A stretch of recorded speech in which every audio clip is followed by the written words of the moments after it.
Chapter 48:65.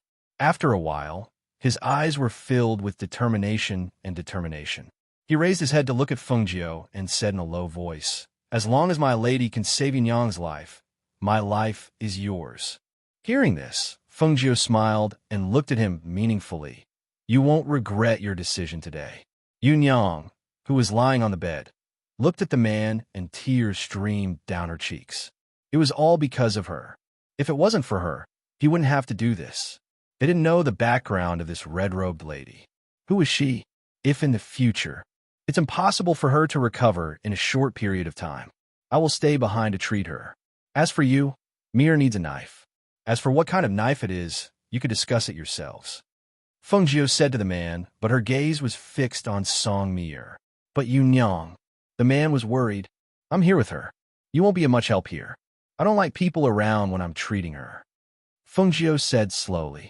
Hearing this, the man thought for a moment before replying, All right, I understand. Thus, the man and Mir left the room. Mir told him about the saber she wanted. She told him what it was mainly used for and how big it should be. After the two men left the room, Yunyang looked at Fengjiu from the bed and asked in a weak voice, My lady, why do you want us to follow you? Aren't you worried, my lady?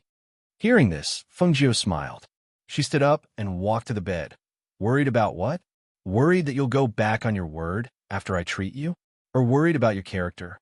She didn't give her a chance to speak. She sat down on the bed and smiled. I believe that I have a good eye for people. Besides, I've just obtained a new place. It's big, but I don't have many people to order around. If I find a few pleasing to the eye, there's no harm in bringing back a few of them. Yunyang didn't expect to hear such words. She stared blankly at her and didn't know what to say for a moment. Open your mouth. Fengjiu took out a pill. Yunyang instinctively opened her mouth and felt that something was thrown into her mouth and slid down her throat. A faint medicinal taste spread in her mouth, accompanied by a rich and pure spiritual aura. She was stunned for a moment. Immediately after, she felt a warm flow of spiritual energy begin to flow through her body. She only felt a burst of comfort all over her body, and she didn't know how she fell asleep. At this moment, Fengjiu placed his hand on her chest and sent a strand of green lotus qi into her body, slowly repairing her shattered Niden. However, because her Niden had been broken for 1 or 2 years, she was afraid that her body wouldn't be able to bear it if she wanted to repair it in a short period of time. Therefore, she could only take it slowly. Outside, the man took out a crafting furnace and tools about 100 meters away from the house. He selected a piece of black iron and started to burn it in the furnace. When Fengjiu came out of the house, she saw that the man had already started to refine weapons. She smiled with satisfaction and took out a soft couch from her space and placed it in a cool place in front of the house. She took out some spiritual wine and drank it. She half closed her eyes and enjoyed the tranquility of the mountainside. Chapter 48:66. Fengjiu tilted her head slightly and poured some wine into her mouth. After taking a sip, she smiled and said, No need. Aside from the power of the green lotus, she also had all kinds of pills in the space. Naturally, she didn't need to brew any medicine. Big sis, how do you know medicine as well?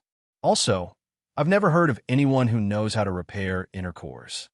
Songmi looked at her with admiration and asked with a smile, Big sis, is there anything you don't know?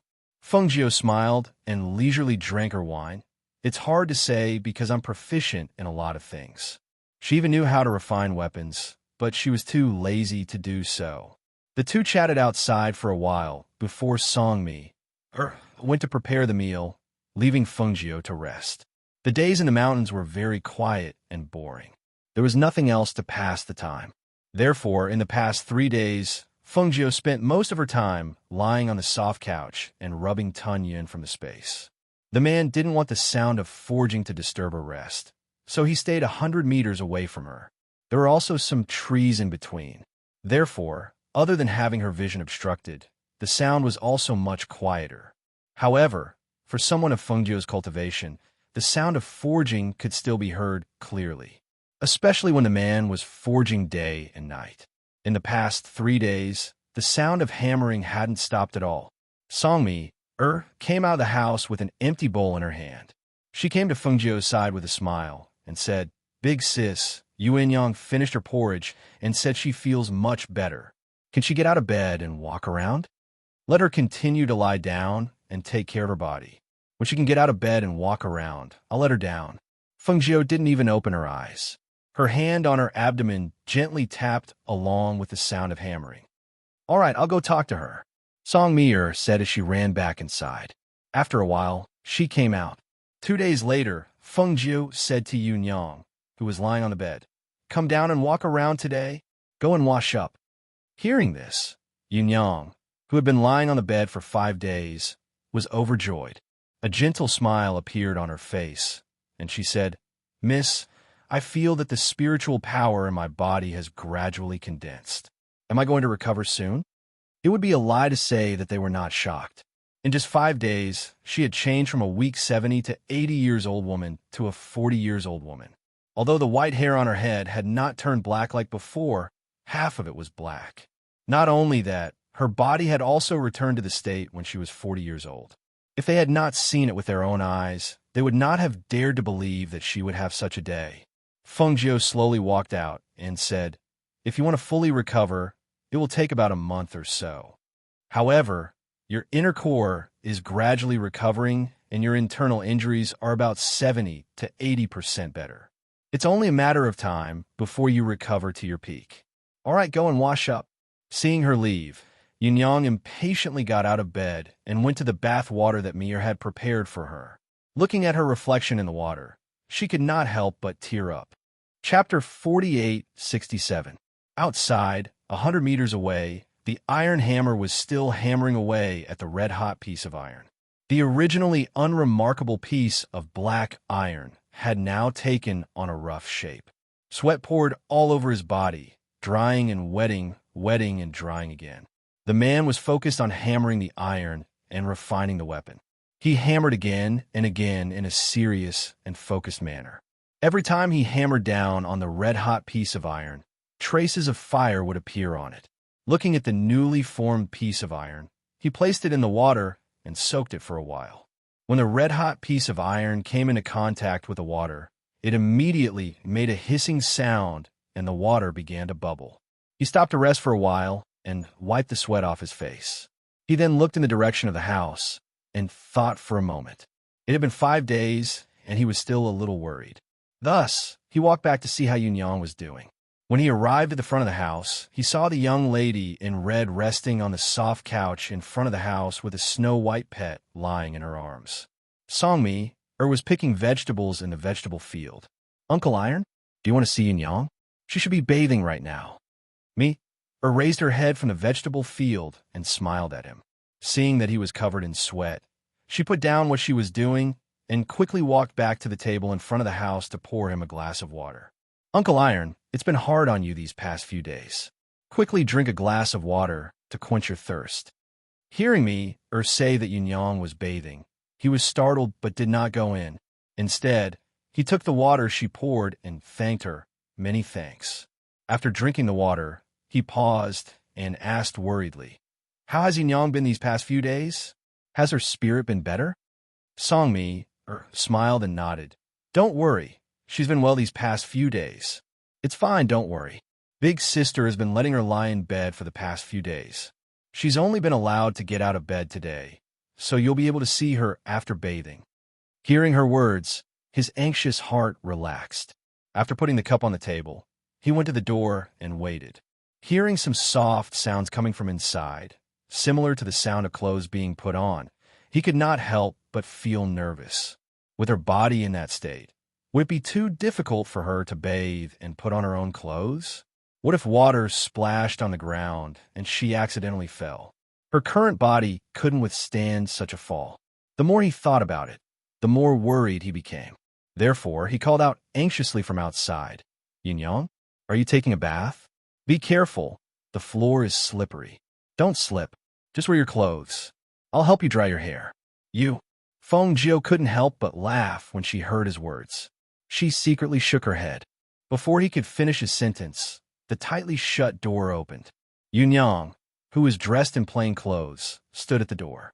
Her face was a little red, and she seemed to be a little embarrassed as she glared at the man who was staring at her blankly. Miss and the others are all here. What nonsense are you talking about? Although the two of them had always been in love, when he said those words in front of the two young ladies, she felt a little embarrassed. After all, they were already so old. You, Yin-Yang? You. How did you become younger? He stared at her blankly, as if he couldn't come back to his senses.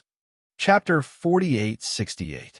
Hearing this, he stepped forward excitedly and grabbed her arm with both hands. He wanted to say something, but did not know what to say. In the end, he just kept saying, "That's great, that's great." After a while, he came back to his senses and hurriedly turned to Fengjiu and knelt down. "Thank you, Mississippi. Thank you, miss. All right, it's not a big deal. Besides, she hasn't fully recovered yet," Fengjiu said gently. If he did not believe it before, at this moment, when he saw Yin-Yang's recovered appearance, other than excitement, there was only endless joy and anticipation in his heart. At this moment, to them, it was like a new life. In order to treat Yin-Yang, he had sought many famous doctors and alchemists, but none of them had the ability to restore the inner core. He did not expect that he would encounter their chance of survival here. "I'll continue to refine the saber now," he said with a big smile on his face. After patting Yin-Yang's hand, he did not wait for Fengjiu to say anything and turned to continue refining the saber. At this moment, the blood in his body was surging. He was excited and excited, as if he had nowhere to release his strength. After thinking about it, only refining weapons could calm him down. Fengjiu narrowed her eyes and listened to the sound of forging. She thought in her mind, in the future, after she had dealt with those enemies in the immortal realm, she would think of a way to open up the separated heaven realm. At that time, she would bring her family up to live together. Thinking about it, the corners of her lips could not help but curl up slightly. Her mood also soared. At that time, they could live any kind of life they wanted, including her 3 children. Speaking of which, she had been here for some time, but she had not been able to visit them. She wondered how they were doing at Emperor Qing's place. Did they lose weight? Or did they gain weight? Or did they grow taller? Accompanied by these distracting thoughts, she gradually fell asleep in the gentle breeze. Seeing that she had fallen asleep, Mir took out a blanket from the space and covered her. Then, she went to the vegetable field with Yin-Yang. A few days later, in the morning, Mir was cooking porridge and making breakfast. The man who had been refining the saber walked over with a smile on his face. "Mir, why don't you try this saber?" He handed her a sharp kitchen knife and said, "This was refined according to your instructions. Since you are a woman, this kitchen knife is mainly light and sharp. I slightly modified it according to your instructions. Come, give it a try." Mir's eyes lit up when she saw the kitchen knife that was thinner and thinner than an ordinary kitchen knife. She quickly took it and examined it. "Uncle Iron, this looks thin and smaller than an ordinary kitchen knife. Can it cut cow bones?" she asked curiously as she touched the blade lovingly. "Ha, of course it's possible. Furthermore, this is made of black iron. I've even refined a defensive array on it. If necessary, it can be used as a weapon. Just use it for now. In the future, I'll refine a better one for you." He laughed heartily as he spoke. "Okay, thank you, Uncle Iron." Song Mir thanked him happily and couldn't wait to go to the kitchen with the knife. Chapter 48:69. There's no need to go to the trouble of boiling water. "I'll just take a cold bath at the stream," he said with a grin. She knew that he usually took cold baths, so she didn't say anything else. Instead, she smiled gently and said, "Then I'll prepare some food for you. You can eat it when you come back." "All right." He nodded and turned to leave. As Yin-Yang's health was getting better and the knife that Mi wanted had been refined, Fengjiu brought them down the mountain after lunch. "Sister, where are we going now?" Mir asked as she looked at Fengjiu beside her. Fengjiu walked at a steady pace and said, "Let's go back first. We've been out for some time, so we should go back and take a look in case anything happens." The two people behind her couldn't help but look at each other when they heard this. Up until now, they still didn't know who she was. Where was she taking them? However, since they had already agreed, they naturally wouldn't go back on their word. Therefore, they didn't ask any further. It wasn't until Fengjiu took them to the floating immortal island in the flying ship that Yunyang couldn't help but ask, "Miss, we still don't know your name." "May I know?" "My name is Fengjiu." She sat at the front of the ship and smiled as she drank some spiritual wine. However, it would have been better if they hadn't asked. Now that they asked, they were stunned when they heard this name. The surname Foam? I don't think I've heard of any family with the surname Foam. May I know where Miss Family is located? Song Mir, who was eating a fruit at the side, smiled and said, "There wasn't in the past, but there was recently. The Phoenix Master who had just ascended is you, sister." Ah, the two of them couldn't help but exclaim. They used to live on the mountain and didn't know much about the outside world. Naturally, they didn't know that there was a Phoenix Master who had just ascended. Thus, Mir told them about everything that had happened during this period of time. The two of them were pleasantly surprised as they listened. They didn't expect that the person they had met so carelessly would be a supreme great emperor. Moreover, she was the only female emperor among all the great emperors. "Young miss, we really have eyes but fail to recognize Mount Tai. Please don't take offense." The two of them hurriedly knelt down and bowed. "There aren't so many rules around me. Get up." As Fengjiu spoke, he took a sip of wine.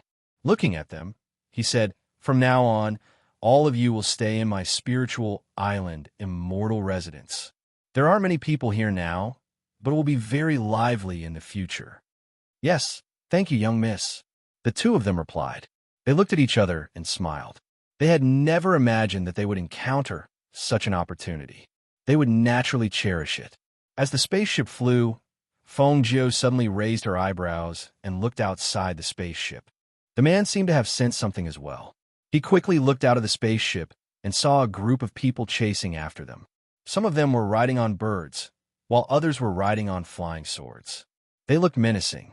"Miss, there's a group of about 30 to 40 people chasing after us. They're gradually forming a formation to outflank us." He turned around and said to Fengjiu, Chapter 4870. When the flying ship landed, it happened to land beside a stream. The few of them alighted from the flying ship. Fengjiu waved his sleeves and kept the flying ship. At the same time, the people who chased after them came to surround them. "Big brother, there are only these few people. Looks like we've struck gold today," a cultivator said as he glanced at the few of them. Then, his gaze landed on Fengjiu, who was dressed in red. His eyes were filled with amazement. "Big brother, there's an extremely beautiful woman here." At this moment, a man in his 30s came down from a flying beast. He held a triangular blade in his hand and walked forward. He was dressed in a black robe, and there was a black cross mark on the left side of his face. His gaze was cold, and his body was filled with a bloodthirsty aura.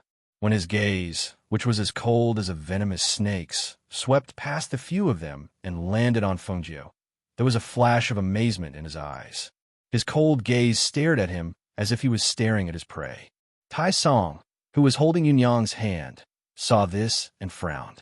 He took a step forward and stood in front of Fengjiu, blocking the man's gaze from Fengjiu. At the same time, his deep voice was heard. "Bone-devouring Azura, you should know that there are some people you can't provoke. If you don't want to die, you'd better leave quickly." "Huh," the man laughed softly. His voice was so cold that it made people shiver.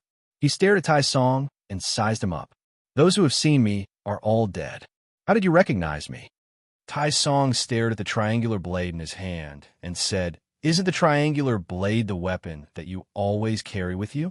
I've never seen you before, but I know the weapon in your hand." "I see." He nodded and stared at him. His smile was as cold as a venomous snake's. "So what if you recognize me?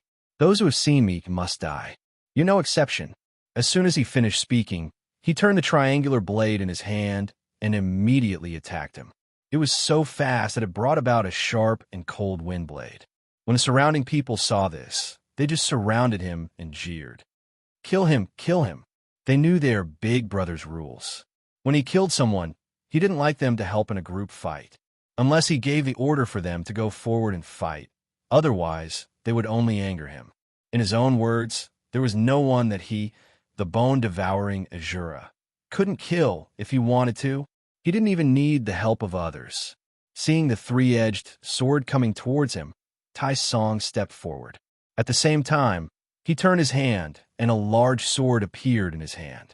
He slashed down horizontally, and a powerful aura of spiritual energy burst out along with the collision of the two swords. The collision of the two swords created a clanging sound and sparks from the friction. Behind them, Fengjiu watched the scene with an indifferent expression. She did not make a move, nor did she make a sound. She just watched quietly. No one knew what she was thinking. Song Mir knew that she was no match for the man and naturally did not dare to make a move. Instead, she stood beside Fengjiu. She knew that there was nowhere safer than being by her side. Yunyang was a little worried and nervous. Because Tai Song had not fought for a long time, she didn't know if he was a match for the bone-devouring Azura. Chapter 48-71. Thinking of this, she could not help but look ahead nervously. She thought that if he was in danger, she would definitely rush forward to save him. Whoosh! All right, big brother, kill him. The surrounding cultivators shouted as they waved the weapons in their hands. Fengjiu watched for a while and also saw the great disparity in strength between the two sides. The man called Bone-Devouring Shura's attacks were ruthless. It could be said that every move was filled with killing intent. Every move was a move to kill. On the other hand, Tai Song's skills were much inferior to his. He was probably a weapon refiner, so combat strength was probably not his strong suit. The two of them had only exchanged a few moves, but Tai Song had already suffered several injuries. Moreover, his attacks were always at a disadvantage. If the battle dragged on, he would definitely lose. Bang! In just a short while, Tai Song was kicked away by his opponent.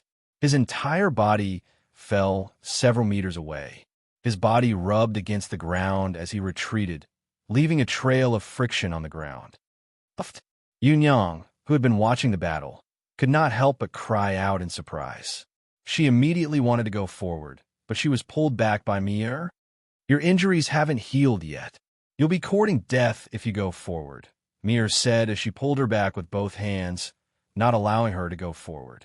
At this moment, the bone-devouring Shura looked at Tai Song, who had fallen to the ground, and revealed a sinister smile. He held the triangular blade in his hand and spun it. His figure suddenly pounced forward. The triangular blade in his hand carried a terrifying aura as it fiercely pierced towards Tai Song's chest. He intended to take his life with this move. No! Yunyang cried out in surprise. Her legs were not weak, and her face was pale. Tai Song fell to the ground, unable to save himself as he watched the triangular blade piercing towards him. The aura of death instantly enveloped him, making him feel as if he had stepped into the land of death. A terrifying aura enveloped him, making it difficult for him to even breathe. However, he did not close his eyes, nor did he cry out in surprise. He also did not beg for mercy or ask for help. He only stared fixedly at the person who was coming towards him. However, in the next moment, he saw a sharp sword chi that was suffused with a green light slashing down in front of his eyes. It was so fast that it was like lightning in the sky, catching him off guard. The sword energy came so suddenly that even the bone-devouring Shura didn't expect such a powerful sword energy to suddenly appear. He wanted to block and dodge, but he only had time to turn around and look at the sword energy that was coming at him. It was a beautiful woman in red. She stood with a sword that glowed with azure light in her hand. The azure sword force that contained a powerful pressure came from the sword in her hand. His eyes were wide open, and in that instant his eyes were filled with shock and despair. He opened his mouth and instinctively cried out, "No!" Before his voice died away, the sword chi had already slashed down, cleaving him into two halves with a single strike. Blood spurted out, and his spiritual aura leaked out. His entire body also fell backwards. As he fell, the two halves of his body also shattered at this moment. Like a piece of wood that was split in half, the halves fell to the ground on the ground. Fresh blood gushed out. That person's internal organs also flowed out. It was frightening and nauseating. Big brother. Chapter 48-72. Tai Song stared blankly at the two halves of the corpse in front of him. He couldn't help but gulp as he looked at the red-clothed Fengjiu not far away. Although they knew that she was the Phoenix Master on the way here, they had never seen her in action. Now that he saw her kill the God King level bone devouring Shuro with a single strike, he finally realized that even though she was a woman, she was powerful enough to destroy the world. Kill her. Avenge Big Brother. Those people came back to their senses and stared at Fengjiu with bloodshot eyes. They drew their swords and surrounded her. Seeing this, Tai Song on the ground hurriedly came back to his senses. He quickly got up and went to kill those cultivators with his saber. Song Mier, who was by Fengjiu's side, stared at those people and smiled mischievously. She stretched out her hand and a wok appeared in her hand. She rushed forward and slapped the wok towards the cultivators. She wasn't a match for the bone-devouring Shura, but she could at least kill a few of these people. After all, she was only released from the clan to gain experience after passing the test. The two sides began to fight. Yunyang, who was standing by Fengjiu's side, didn't just stand by and watch. Her body was gradually recovering. Although she hadn't fully recovered her strength, it wasn't much of a problem for her to fight. However, when she was about to step forward, Fengjiu stopped her. "You guys come back," Fengjiu said and blocked with her sword. She deflected the sharp blade in front of her and kicked out at the same time. When they heard Fengjiu's words, they dodged the attacks and came behind Fengjiu. In that instant, they saw a pressure emanating from Fengjiu. Almost at the same time, they froze on the spot as if they were in great pain. They couldn't take a step forward for a long time. They spat out a mouthful of blood and fell to their knees. At that moment, a cold light flashed in front of them. Sharp sword chi crisscrossed and slashed across their throats, taking their lives in an instant. The people behind her paused for a moment and realized that they didn't need to do anything as long as they were by her side. "Go and search them for anything valuable," Fengjiu said as he sheathed his sword. "Yes." When the three of them heard this, they hurriedly went forward to take all the valuables and handed them over to her. Fengjiu took the items and said, "Since we're already here, let's see if there's a place to rest. Let's find a place to rest before we continue. Miss, there should be a town some distance ahead. We can rest there," Tai Song said as he pointed in the direction of the main road. "Then let's go." She removed the flying feather from her waist and sat on it before heading in that direction. The three people behind him quickly followed on their flying swords or aircraft. In Cloud Sky Mountain, Yu was sitting cross-legged under a tree.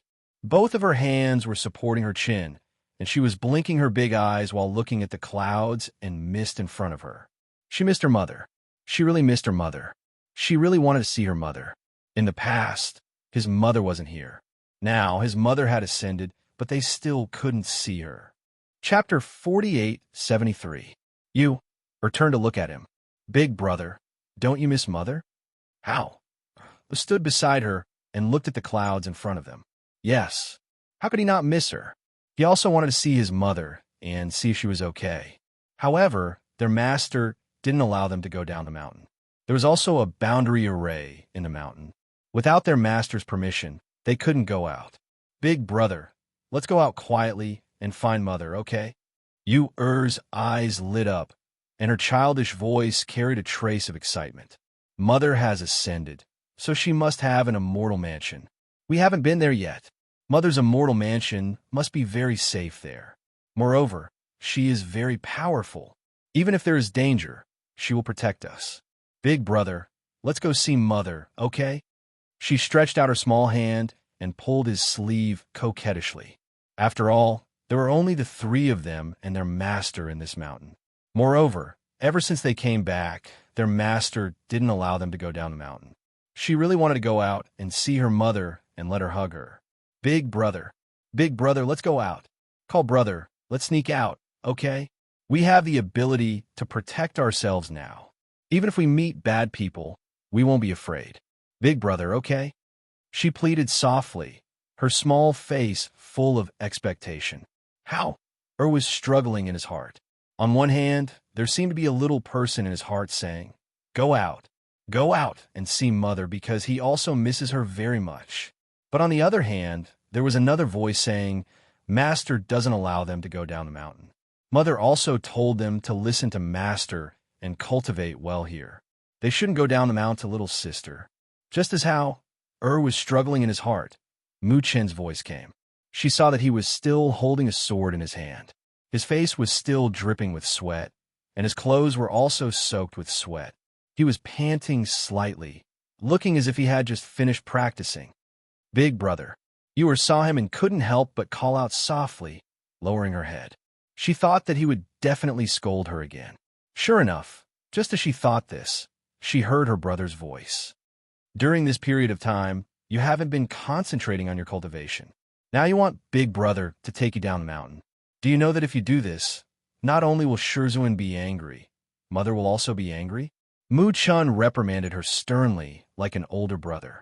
Mother's enemies are all very powerful. If we stay by her side, we will definitely be treated as her weakness and be used to blackmail her. When that time comes, what will you do if she is in danger? I just miss Mother. Her head drooped lower and lower, and her voice was choked with sobs. She was a little sad and also a little wronged. We all miss Mother, but we can't help Mother much. However, we can do it so as not to drag Mother down. Mu Chen looked at her and said, "Focus on your cultivation. After some time, we'll ask Master to bring us to see Mother. If Master brings us there, I'm sure nothing will happen. Listen to your brother and cultivate well." Our rubbed her head and said, Yura responded softly and didn't say anything else. Big brother, I learned a new set of swordsmanship today and want to spar with you. Mu Chen looked at him and said, Chapter 4874. Yu sat there and watched them practice swordsmanship not far away. She couldn't help hugging her knees and lowering her chin on her knees, staring blankly at the clouds in front of her.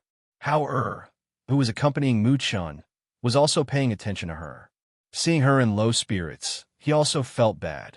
After practicing for a while with Mu Chun, he saw that she was still sitting there without moving. He couldn't help but worry. Why don't we go and beg Master? I'm a little worried about you, How? Said, frowning slightly and pursing his lips. Seeing this, Mu Chun also felt bad. He nodded and said, Let's go and beg Master. With that, the two of them went to their master's cave residence. Yu sat there.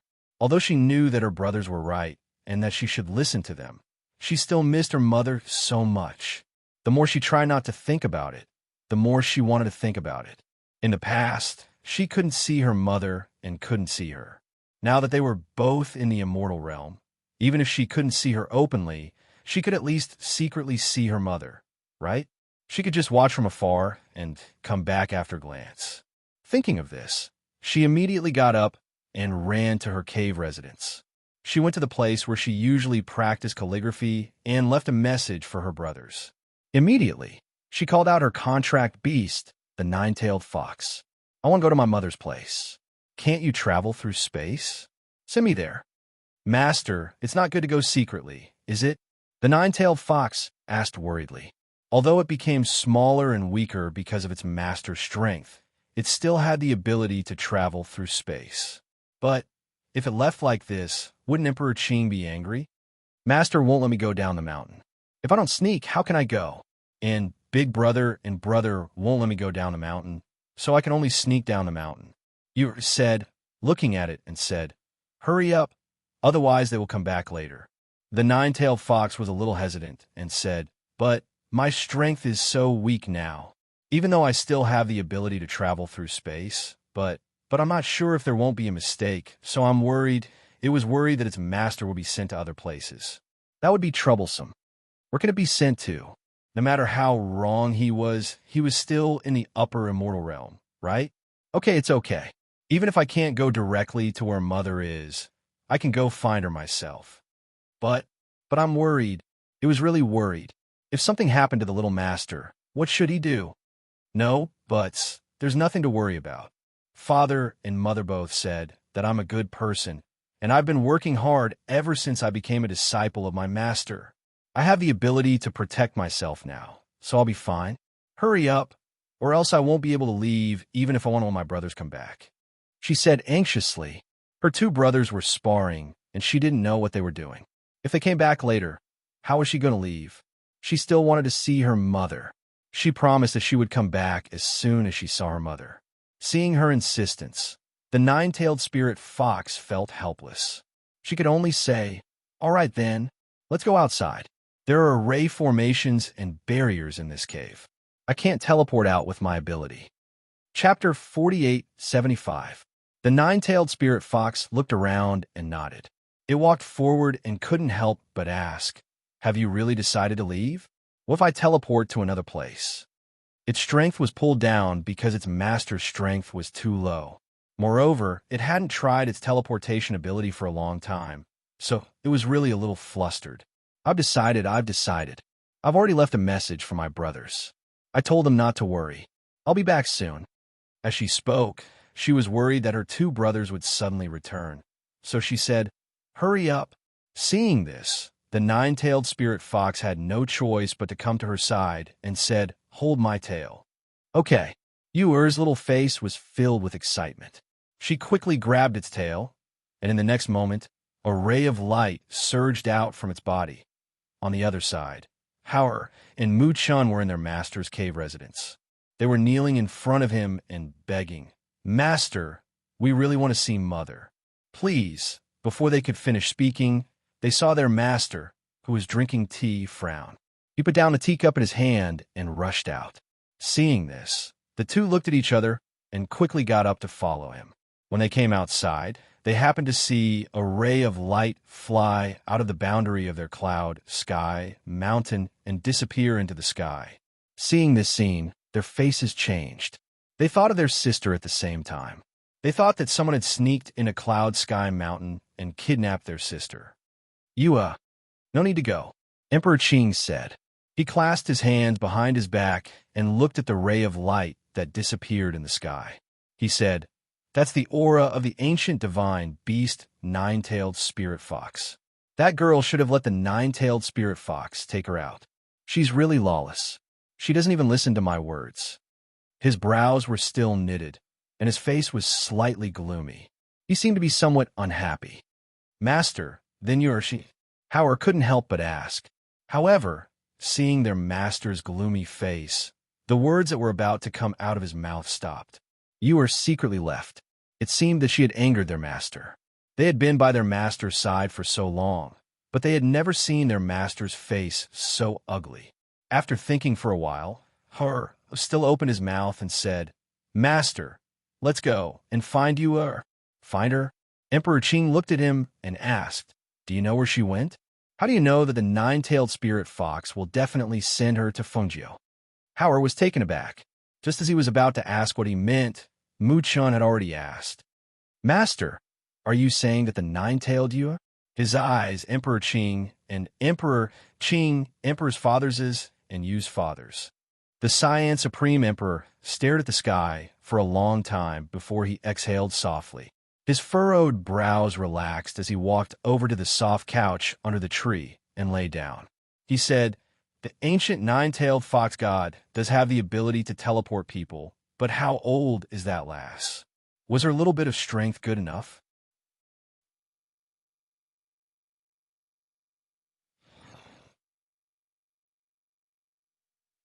"Huh, since that girl is not obedient, let her go outside and suffer some hardships so that she won't be obedient and won't listen to discipline in the future." He closed his eyes and didn't pay attention to you who had left Cloud Sky Mountain. Master, Chapter 4876. Qing Emperor lay quietly with his eyes closed. The two did not get up and just quietly knelt beside him. After a while, he opened his eyes helplessly and looked at them. "Both of you have been calm since you were young. That girl is different from you. She is playful and naughty by nature. Now that she has sneaked away, it's good to let her suffer outside. You two go back and cultivate well. Don't worry about her. I have a strand of spirit on her. If she really encounters danger, I will appear to save her." That girl was his disciple. Even if she was naughty and disobedient, she was still his disciple. Naturally, he would not really be angry with her, but it was necessary to take this opportunity to let her suffer. Hearing this, the two of them finally relaxed. As long as Master said it, they could be at ease. Especially Hauer, who saw with his own eyes the scene of Master appearing to save him at the critical moment. Therefore, He respectfully kowtowed to him. "Thank you, master. Thank you, master." Muchen also kowtowed, then got up and left with his elder brother. After the two left, Qing Emperor stretched out his hand and pinched his fingers. He frowned and then relaxed. His gaze looked at the clouds in the distance. No one knew what he was thinking. The two who left returned to the cave residence. After seeing the note left by Yuer, they felt helpless.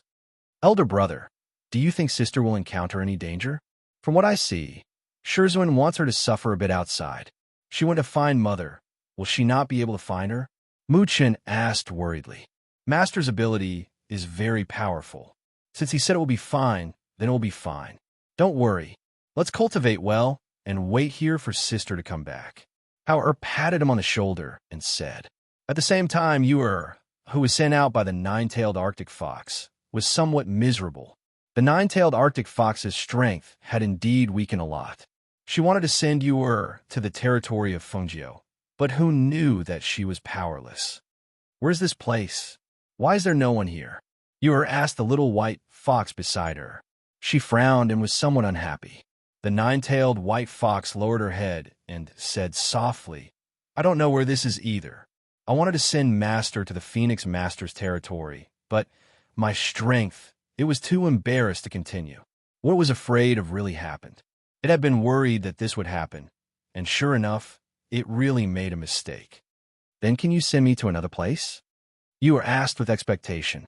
The nine-tailed white fox shook her head. "Emperor Qing's spirit formation is too powerful.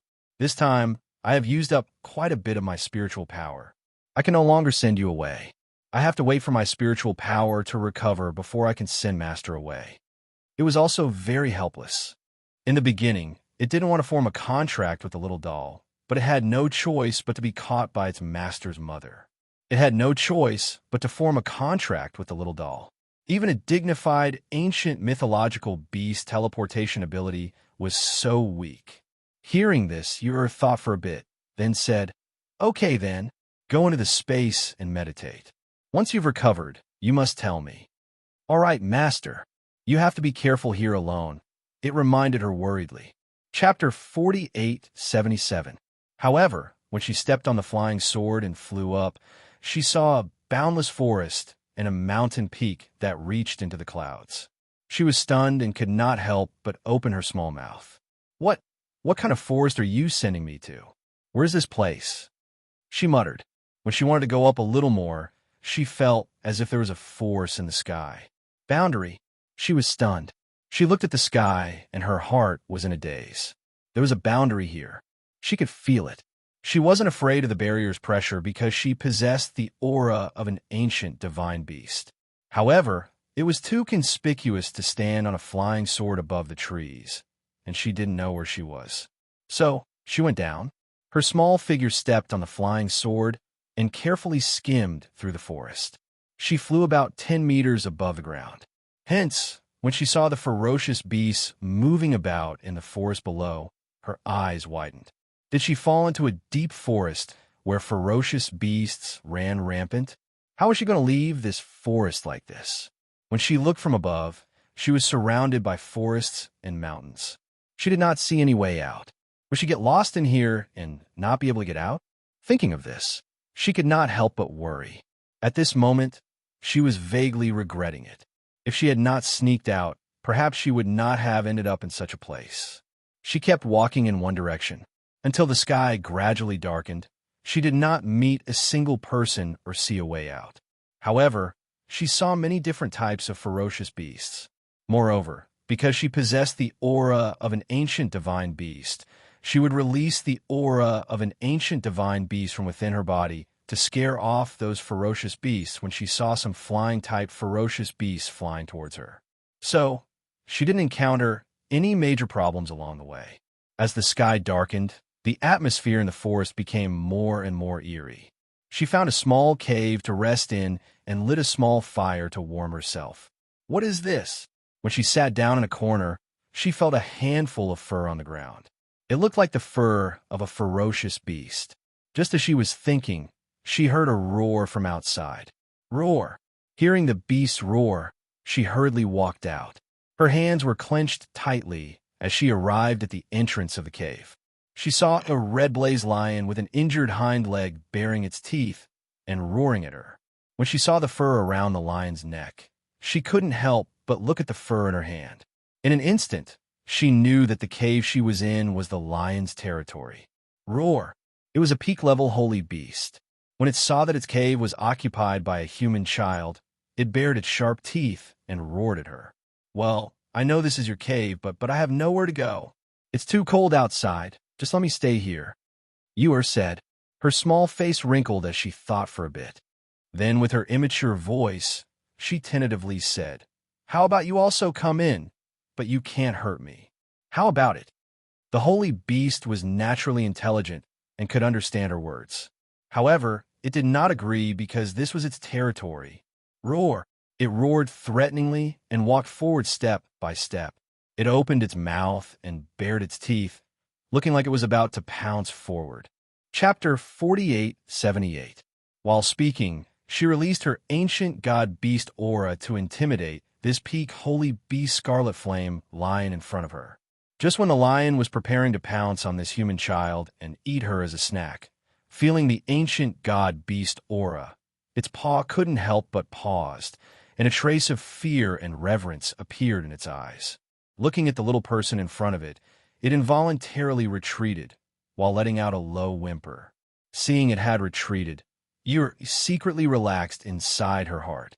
Then she saw it had retreated to a tree outside the entrance of the cave, and on one side it was looking at her inside the cave, and on the other side it was licking the bleeding wound on its hind leg. Seeing the bleeding wound on its leg, even if it licked clean the bleeding wound, not long after, the blood still continued to seep out. Perhaps because it had lost too much blood, that lion also appeared somewhat listless.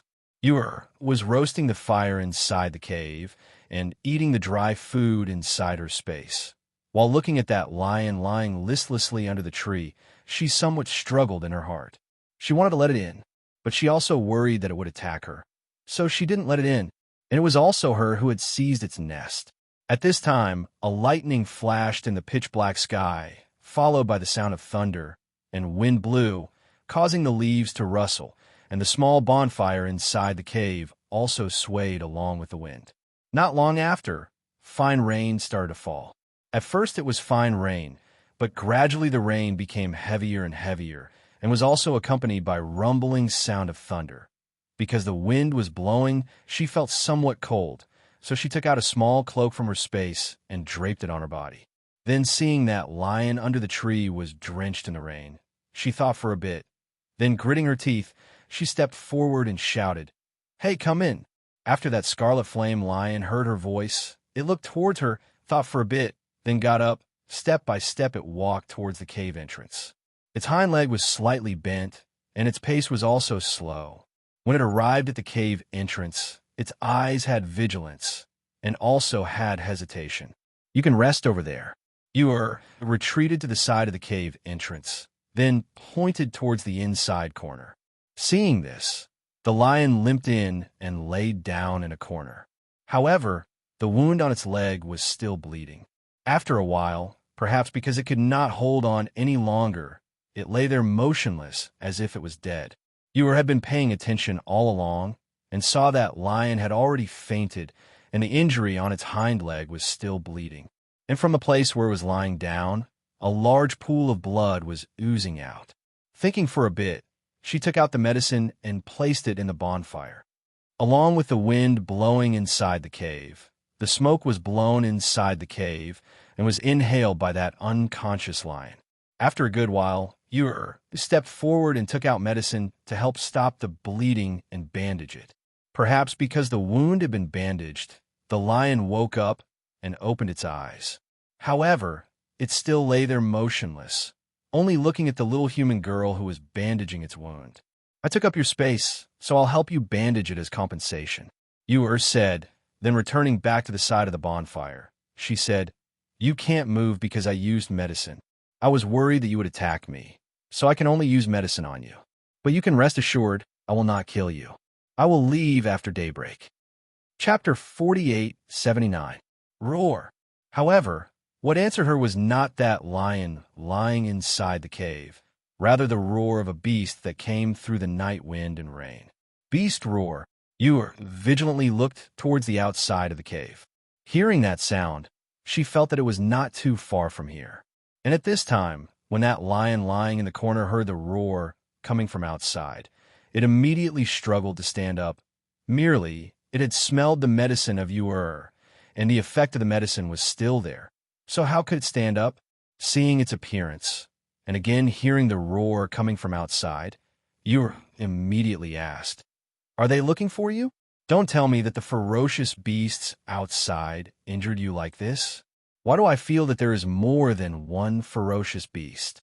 Roar, roar. It softly roared towards Ewer, and its voice had a trace of anxiousness. "Want me to cure you of the medicine?" Ewer asked. Roar. It promptly roared. Seeing this, Ewer thought for a bit, then said, "Cure is also fine. Merely, you can't attack me." Roar, roar. Thereupon, Ewer took out a bottle, then placed it near its nose to let it smell.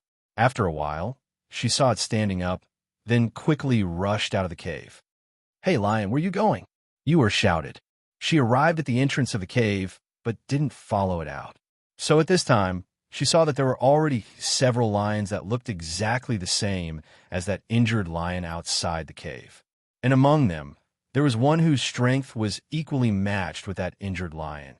And although other few were holy beasts, but had not reached the peak.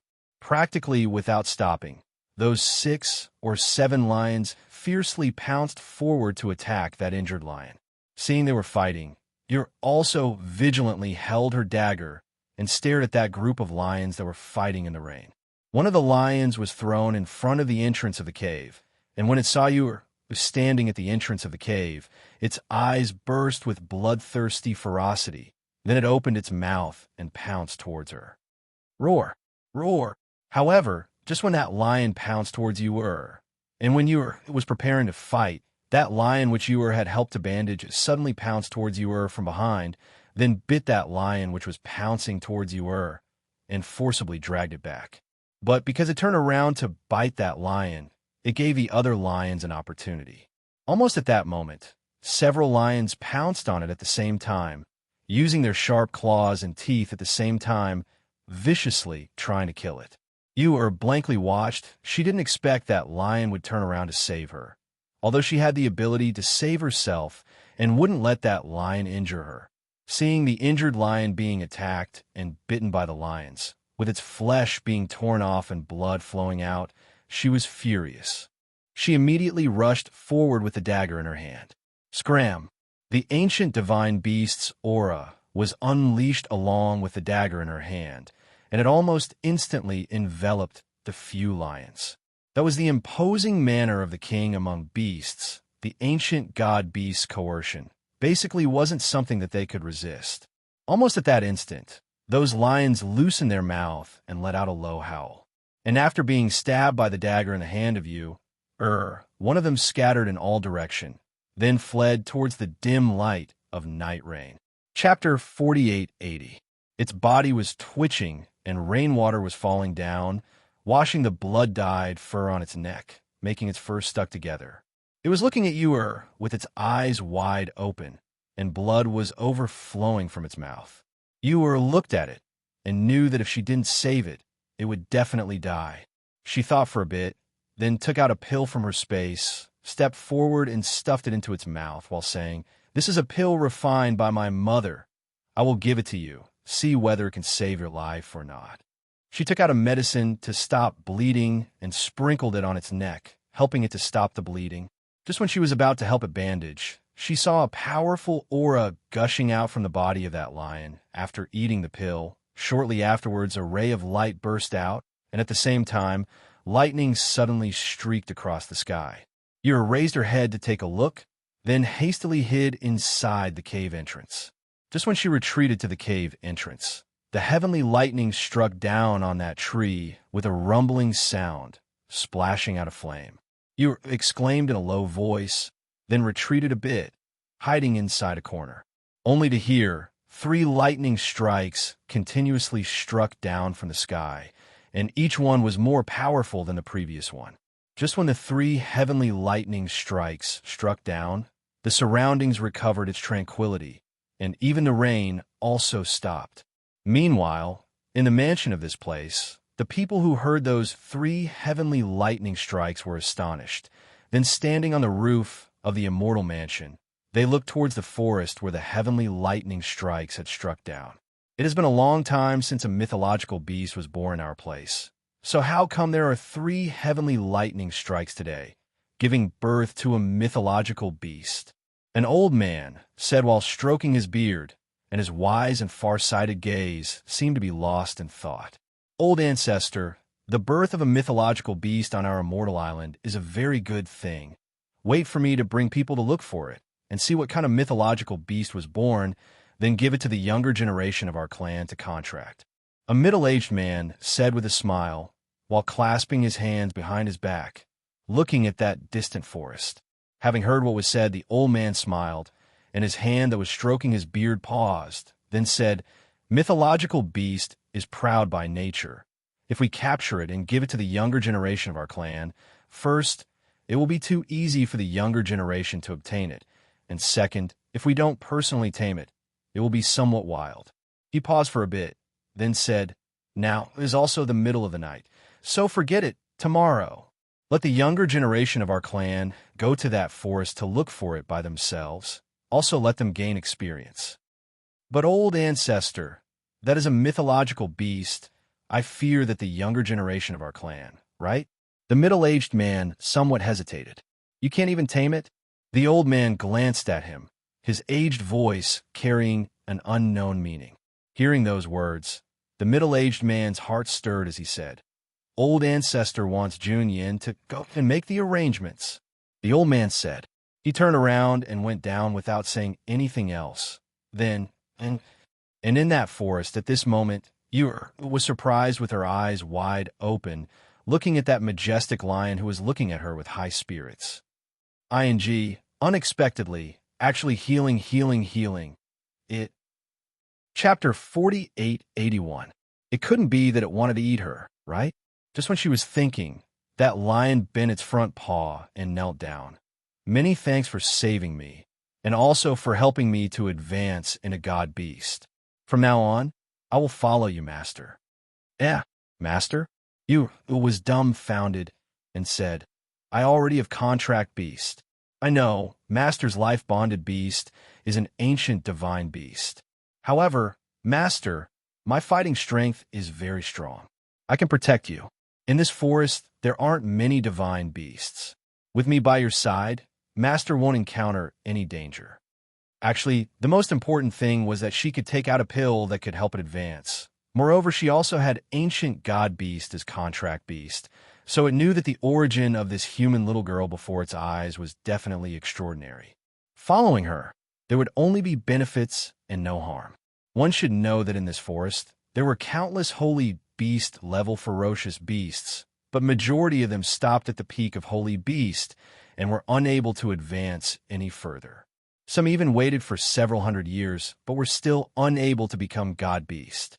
Because of this, it had the opportunity to become a god beast, so it naturally wouldn't let go of the opportunity to follow her. Perhaps, if it followed her, it might be able to advance into a super god beast in the future. Thinking of this, it looked at her with even more fervent gaze. Hearing these words, Yu thought for a bit, then rolling her round eyes, she said, "I already have life, contract beast. If I contract with you, then you can only have master and servant contract." "Okay, master, please quickly contract with me." It stepped forward with a face full of expectation.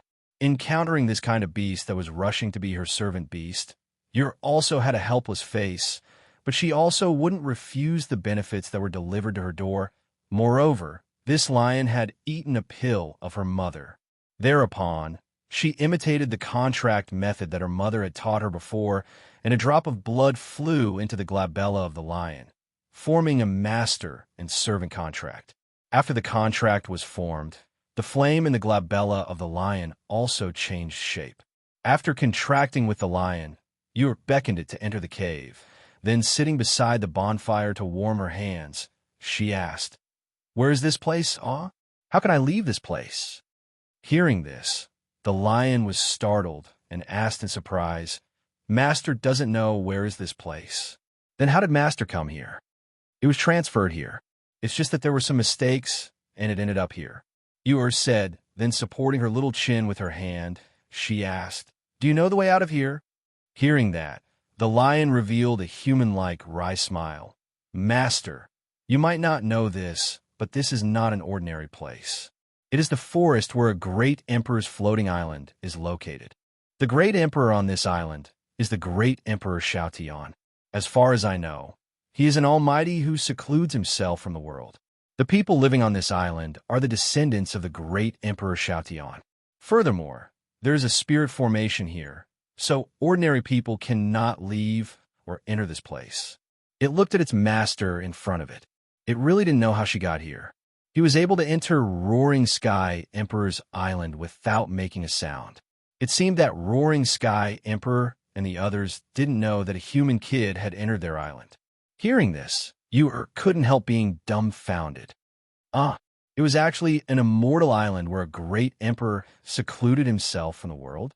If I enter their territory, will they arrest me? Ewer couldn't help but worry.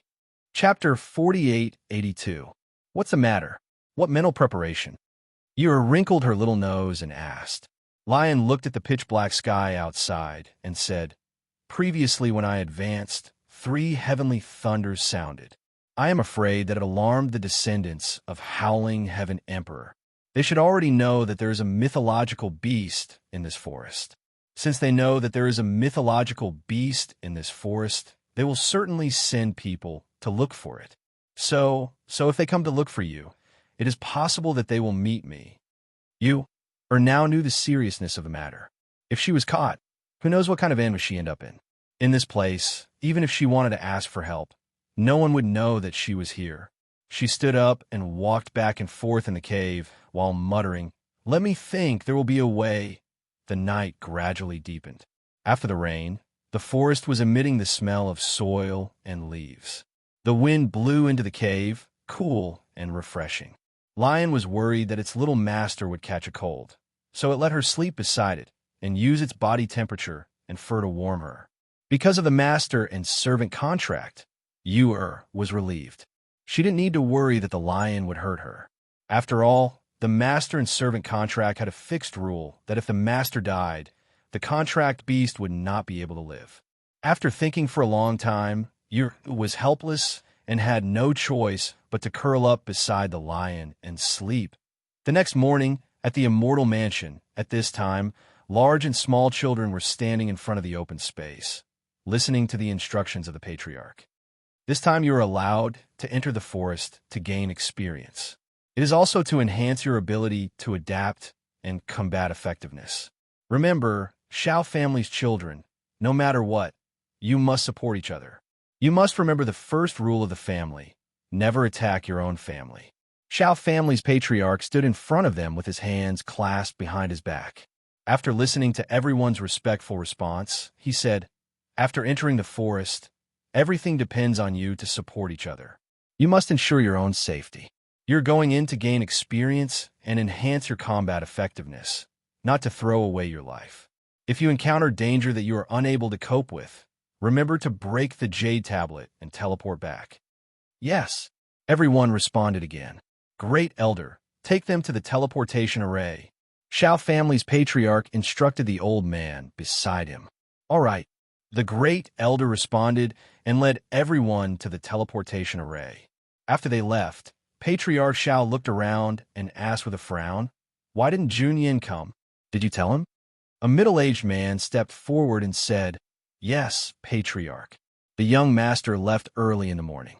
Hearing this, Patriarch Shao was silent for a while, then sighed. "That child is cold by nature. It's not like there aren't any outstanding disciples in the family, but none of them can catch his eye and become his companion. I originally wanted to let Junhung go with him, but I didn't expect that he would leave first. Clan head, you don't have to worry about the young master. The young master is the most talented disciple of the Shao clan in the past few hundred years. Even the old ancestor has high praises for him. There won't be any problems if he acts alone. The middle-aged man said, "Go and inform Junhong to look for Junyin in the forest. It's best to move together with him. After all, that is a divine beast." Patriarch Shao said worriedly. "Yes," the middle-aged man replied. Then he quickly left and headed towards the teleportation array. Chapter 4883. Ha ha ha. Slow down, don't run too fast. A bell-like laughter came out from Yu's mouth, and along with the breeze, it scattered in the forest. Yu's small figure was lying on the back of the lion, and both of her hands were tightly grabbing the fur on the lion's neck. Her small body was slightly jolted along with the running of the lion, but her small face had a happy and joyful smile. At such a young age, she had already forgotten the uneasiness and worry of last night. At this moment, riding on the back of the lion, she felt the speed of running in the forest as well as the cool breeze brushing against her face, and her whole heart was flying along with it. She had thought about it, and since there was no other way, she could only hide as much as possible and wait for the little fox to recover its exhausted spiritual power, that it could take her away from here. And during this period of time, as long as she hid in this forest and didn't let the descendants of that great Emperor Xiaotian find her, then there would be no problem. The running lion sent her to the edge of the forest near the waterfall and said, "Master, this waterfall is the spring water of the mountain, and there is also a spiritual spring inside. Cultivating and taking a bath in the water is also very beneficial to cultivation. If Master wants to take a bath, don't go below that waterfall because the water flow there is too rapid and the force of the water flow is also too strong. Master is too small to bear it, so it's better to go below and take a bath." Wow, it's really beautiful here. You looked at that waterfall. The waterfall rushing down from high above was like a milky way flowing down from the sky. When the water flow rushed down from high above, it hit the stones below, splashing a large amount of water. And because the morning sun was shining on the waterfall, there was a 7-colored rainbow, which looked extremely beautiful. Yu promptly jumped down from the back of the lion. She also didn't dare to go directly below that waterfall, because the water flow there was really very strong. The water flow rushing down from high above splashed water everywhere. She knew that if she went forward, she reckoned that she would be washed downstream by that water. Moreover, with her small body, she couldn't stay there. The lion was somewhat worried about her. After all, its master was too small. Especially when it saw that she took off her boots and was about to go into the water, it was so scared that it hastily stepped forward, bit her collar, and dragged her back. "Ah, why are you biting my clothes?" Just when you wanted to go into the water, the lion bit her collar and dragged her back. She couldn't help but turn her head and ask. After dragging her away from the water, the lion released its mouth and said, "Master, the water here is deep. You won't be able to stand if you go down. Go there." As it spoke, it bit the corner of her clothes and dragged her to the other side where the water was shallower. Yu smiled, her beautiful eyes curved into crescent moons, and said, "I can swim. I can even hold my breath." Her mother taught them. She and her 2 brothers knew how to swim. Her mother said that if they didn't know how to swim, they would drown if they fell into the water, so she taught them how to swim. "The water here is too shallow.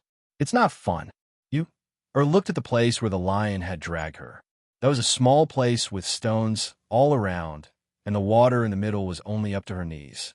Chapter 4884. There wasn't even half a person in this deep mountain forest, plus Yu was still young, so seeing Lion was guarding at one side, she immediately took off her clothes and jumped into the water. Hearing the sound of water splashing from behind, Lion worriedly turned its head to take a look. Seeing little Master flopping in the water with a happy smile on her face, Lion finally felt relieved. It seems that little Master really knew how to swim. Like this, Lion didn't need to worry about little Master, and only needed to pay attention to the movements of the surroundings. You were soaked in the water, and the cool and refreshing water made her feel comfortable all over. She laid on her back in the water, head leaning against a stone, and both of her feet flopped in the water, while giggling. "Master, the water in the mountain is cold. Don't soak for too long. Quickly get up." Lion turned its head to look at her in the water and said, "I'll soak for a while. I still haven't washed my hair." Ewer said. Then her whole body sank into the water, while untying her tied hair and washing it in the water. Lion was paying attention to the surroundings while looking at her in the water. Suddenly, it fiercely turned its head to look and immediately said, "Master, quickly get up. Someone is coming." Ewer came out from the water, and the hair on her head was scattered, sticking to her face, making her unable to see the front for a moment. She promptly used her hand to push aside the hair, and looking towards the woods, she faintly saw a figure flying over on a sword. So she promptly shouted, "Quickly, quickly enter the space." With a thought, she immediately received it into the space, and just when she was about to get up and look for a place to hide, she saw that figure had already come out from the woods. She immediately jumped in fright, then promptly restrained her aura and sank into the water. Xiao Junyan indifferently looked all around, and his handsome eyebrows slightly wrinkled. Just a moment ago, he clearly felt the aura of God Beast here. But how come it disappeared here? He stood there without moving, rather carefully used his divine sense to scan all around, but still didn't find anything. Looking towards that waterfall, he saw the sound of the water rushing down was vast, and water vapor pervaded the surroundings. Under the collision of sunlight and water vapor, a rainbow stretched across that waterfall. Thus, he walked over, and seeing that the water was clear and clean, he squatted down and cupped a handful of water to wash his face. About 2 meters upstream from him, Ur, who was holding her breath in the water, was somewhat unable to hold it in any longer. So she quietly floated up and, facing upwards, took a deep breath and then quietly sank down again. With the sound of the waterfall as a cover, Xiao Junyan, who was 2 meters downstream, didn't notice it. After washing his face, he took off his shirt, loosened his belt, and took off his boots. Wearing only his underwear, he walked barefoot to the rock where the waterfall was crashing down and sat down cross-legged. There, he circulated his spirit energy and began to cultivate. The impact of the waterfall, as well as the cold water flow, was a very good place for him to cultivate frost arts. Along with the circulation of the spiritual power in his body, the aura in his meridians also followed suit. His divine sense was released, and his 5 senses and 6 senses became clearer. Chapter 4885. Even though the sound was extremely soft and was also covered by the sound of the waterfall, but for Xiao Junyan, who had released his 5 senses and 6 spirits under the waterfall, he was nevertheless able to perceive an aura. Almost at that instant, he opened his sharp eyes, turned around, and attacked towards the place where the aura was coming from. Really was too cold. Ewer was preparing to quietly leave the water, but who would have thought that just when her upper body crawled out of the water and was preparing to hide behind a rock, she felt a swift and fierce aura coming towards her, and the speed was so fast that she basically didn't have the chance to react. "Ah!" she cried out in surprise as she felt a hand grab her leg. Then her whole body swayed in front of her eyes as she was lifted out of the water, creating a huge splash. Xiao Junyan expressionlessly looked at the thing he had grabbed from the water, and the corner of his mouth twitched without leaving a trace. This completely naked thing was a little doll. Ewer was also stunned, really stunned, because she was lifted up by one leg, and her whole body was hanging upside down while dripping water. Her pair of beautiful eyes opened wide as she looked at the youth who was grabbing her leg and was currently frowning while sizing up her naked body. "Ah!" A mournful scream came out from Ewer's mouth, and almost at the same time she screamed, her other leg ferociously kicked towards the handsome face of that youth. Xiao Junyan also didn't expect that this silly little girl would suddenly shriek. Moreover, she even kicked towards his face. It was precisely because he was caught off guard that his handsome face that angered both man and God received a kick from Ewer. He only felt that slippery little leg that he was grabbing twisted, and the little girl who was originally being held upside down by him spun around and fell to the ground, retreating several meters. Shortly after, A piece of clothing was carelessly put on by her. Yu-Er's beautiful eyes were filled with grievances, and after putting on the clothing, she sat down with tears in her eyes, and with a pitiful and angry appearance, she glared at that youth. Wu. She was miserable. She suffered a loss. Mother said that a girl's body shouldn't be seen by a boy, but she was lifted up from the water by that person, and even carefully sizing her up, and she was seen completely naked. Xiao Junyan touched his face, only to feel that this kick was somewhat painful, and his tongue also tasted a trace of blood. It could be seen that his mouth was bleeding. He looked at the little doll who was angrily glaring at him, and frowning, he walked forward and asked, "Which family's child are you from? Why did you come here?" In his view, their place was covered with enchantments and arrays, so outsiders couldn't enter their celestial island, and the child who appeared on this island was naturally the child of their Shao family. Only, he had never come into contact with the Shao family's family, so he naturally didn't know which family's child. Therefore, when he thought of the training that the clan had arranged for the clan's disciples, he thought that this little girl must have sneaked out to play. However, she was too bold. A 5 to 6-year-old girl actually dared to follow him into such a place. Yu naturally didn't answer him, but glared at him with anger and grievance. She was thinking if father, mother, and masters knew that she was seen completely naked by this youth, how angry would they be? Chapter 4886. Seeing that she didn't react, he couldn't help but frown and said, "Shao family's young master." Seeing that she didn't react to his words, his frown deepened. Sizing up the little girl, he asked, "Which family child are you? Who brought you in? Don't you know that Shao family's rules say that no one below the age of 10 can enter this forest?" When Yu saw they didn't say anything to the point for a long time, and instead said something about him being the young master of Shao clan and so on, she immediately stood up and angrily roared at him. "You have seen my naked body. You have to apologize to me." Hearing her words, Xiao Junyan glanced at her and said indifferently, "Little doll, if you've seen it naked, then you've seen it naked. What's the matter?" Saying that, he took out clothes from his space and put them on while drying the traces of water on his body with his inner breath. Walking forward, seeing that the little doll behind him didn't follow, he stopped and turned around to look at her and said, "Still not following? In this kind of place, she wouldn't be able to survive a night here. Not following." Yu snorted and turned her face away. After putting on her clothes, she walked in the opposite direction. Who would have thought that before she could take a few steps, she was grabbed by the collar and lifted up. Let go of me. Let me down." She used all her strength to kick, and seeing that he was not letting go of her collar, she immediately grabbed his hand and bit it. "Hiss!" Xiao Junyan hissed in pain and loosened his hand, putting the little doll on the ground.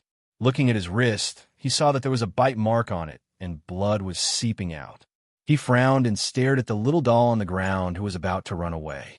At once, he lifted her up and held her under his arm while coldly shouting, "Don't move. If you move again, I'll knock you out and carry you away."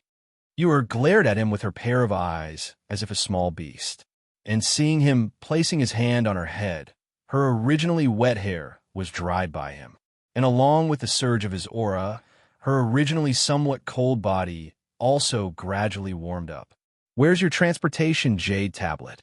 Xiao Junyan asked in a cold voice. She looked left and right, but did not find any teleportation jade tokens on the little child. If it wasn't for the fact that this was a child of his Shao family, with his personality, he wouldn't have bothered with this troublesome child. "No," Yu unhappily said.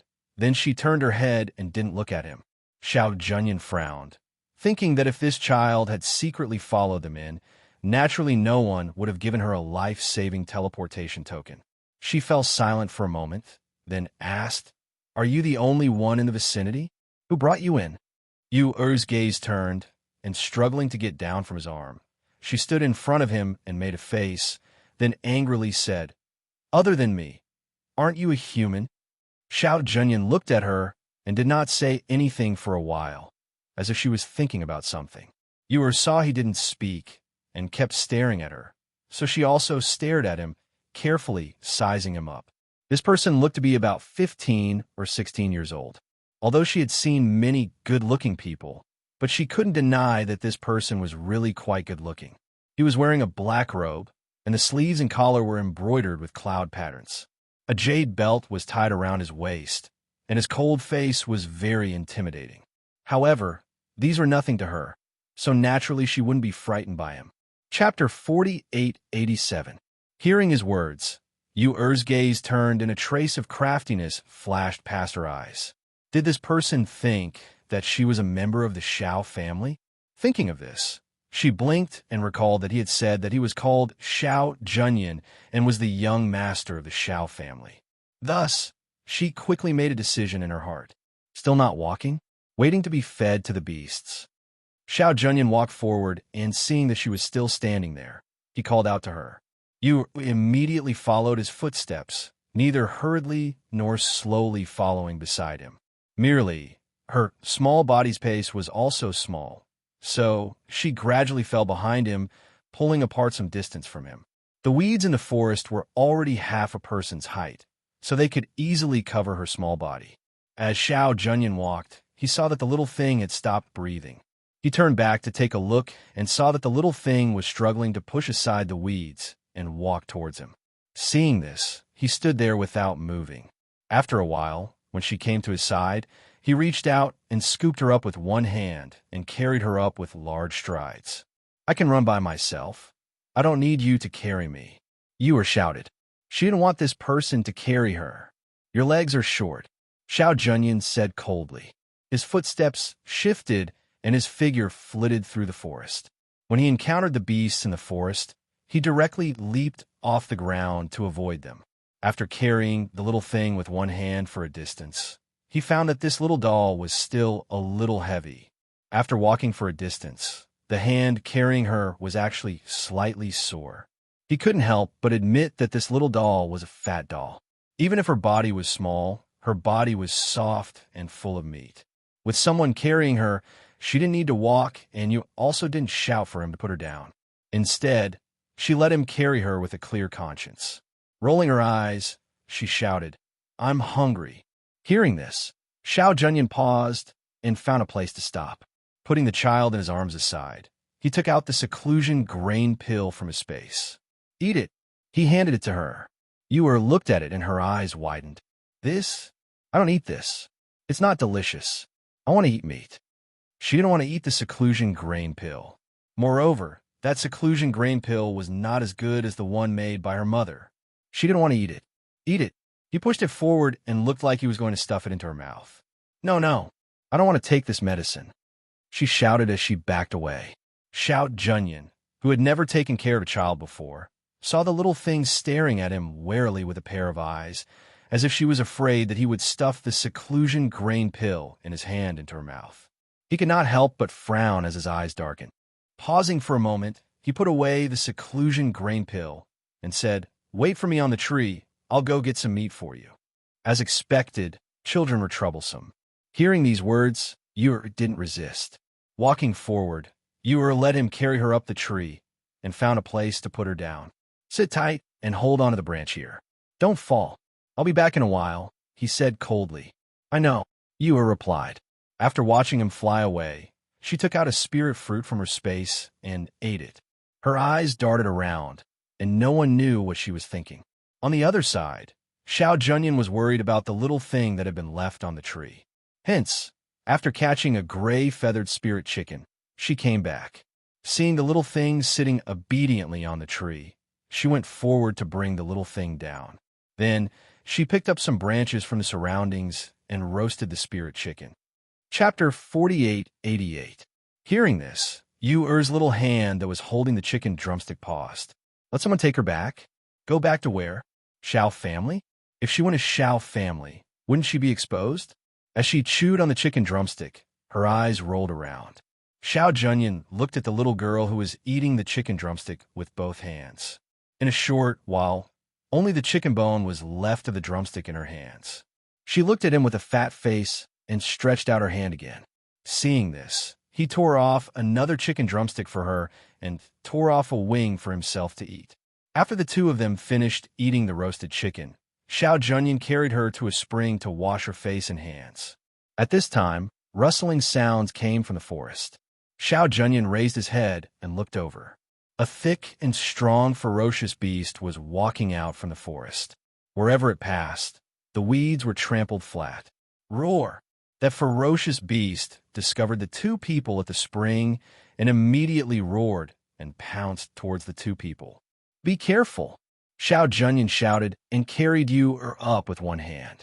Tiptoeing, he leaped off the ground with her and avoided the attack of that ferocious beast. Kacha! The big tree that was big enough for a person to hug broke and fell down with a kacha sound. That ferocious beast pounced on empty air and suddenly turned around and pounced towards the two people. Its speed was so fast that it was like a flash of light. Because Xiao Junyan was carrying Yu, he didn't directly meet it head-on. Instead, he carried her and ran through the forest to avoid it. Yu, who was being carried, was also worried that he wouldn't be able to hold her steadily and let her fall to the ground. Therefore, her pair of little hands tightly grabbed onto his lapel and her little chubby legs tightly clamped onto his waist. Xiao Junyan's expression was somewhat ugly. It wasn't because he was being chased by that ferocious beast that was at the peak of the Saint Beast level. Rather, it was because this chubby baby in his arms was tightly clinging onto him like an octopus, causing his running speed to become somewhat slow. Roar! The roar of the beast resounded in the forest, accompanied by the vibration of that ferocious beast running. In the air, because of the roar of that ferocious beast, an oppressive airflow also spread out. She did not know if it was an illusion, but Xiao Junyan felt that after the ferocious beast's roar fell, there were sounds of ferocious beasts galloping in the distance. Yu, who was lying on his bosom, looked all around, and with her beautiful big eyes flashing, she said, "There are many ferocious beasts coming from all around. They are called by the ferocious beasts behind."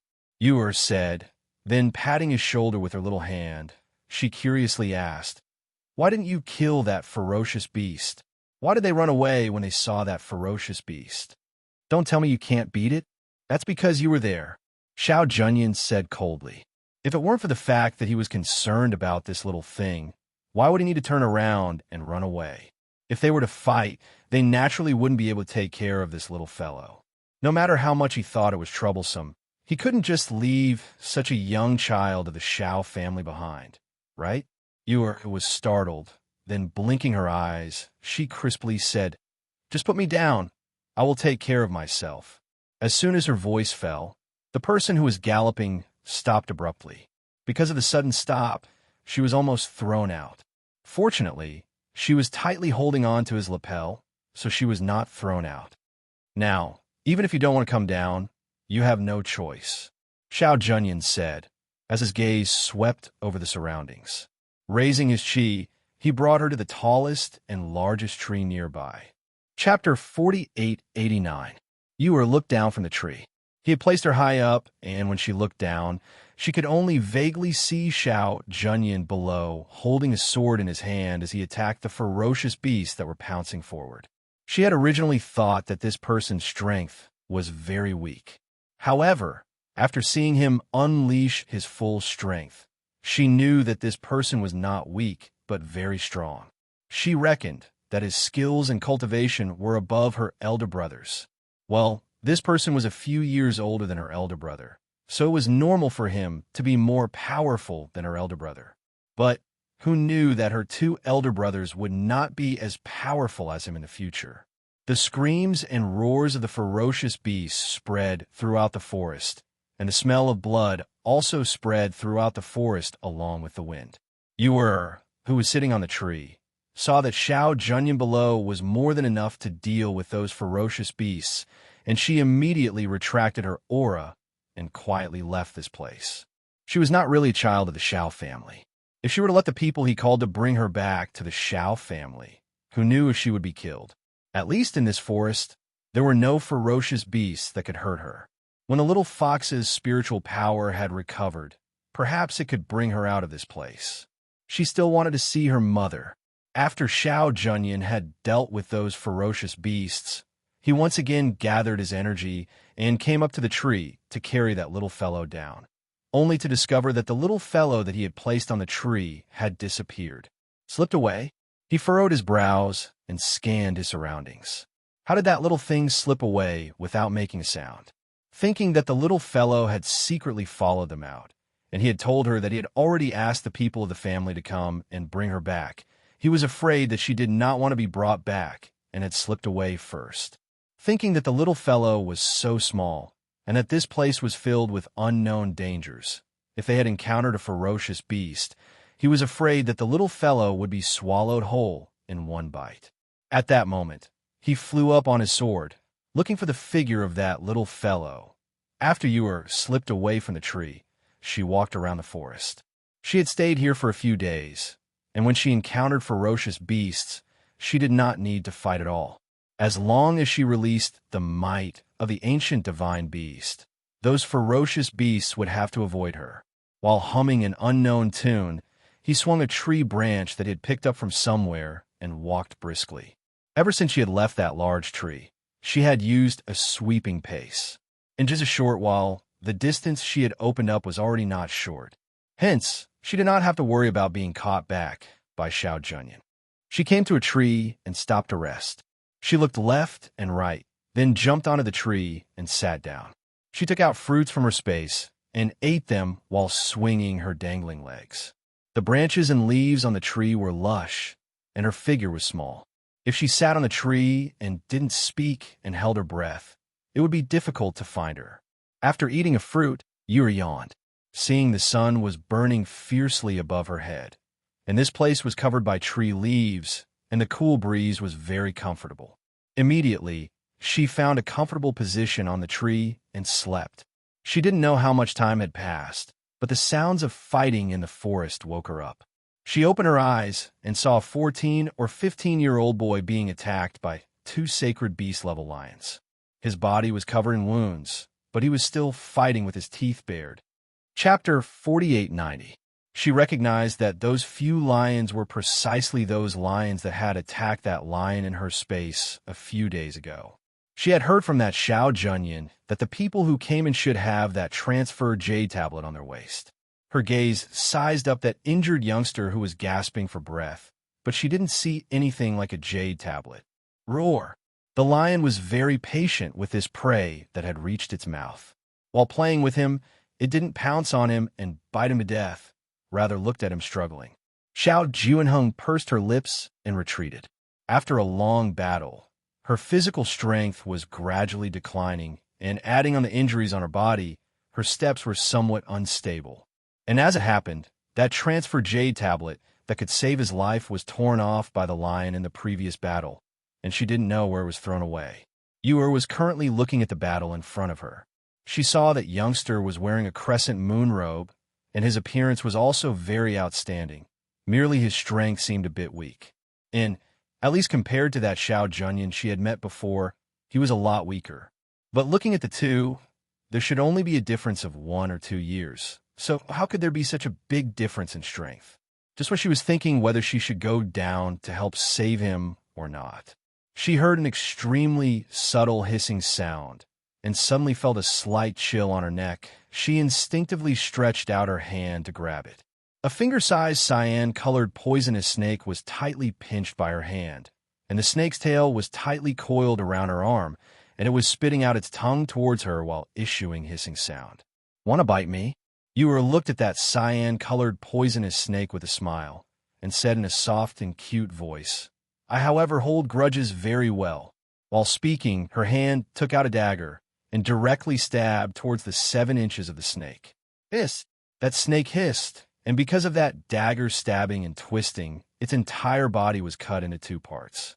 One part fell on the ground, and the other part of the snake's head was still in Ewer's hand. "Ah, my snake's gallbladder." Seeing the snake's body fell down, Ewer promptly jumped down and prepared to gather the gallbladder of that poisonous snake.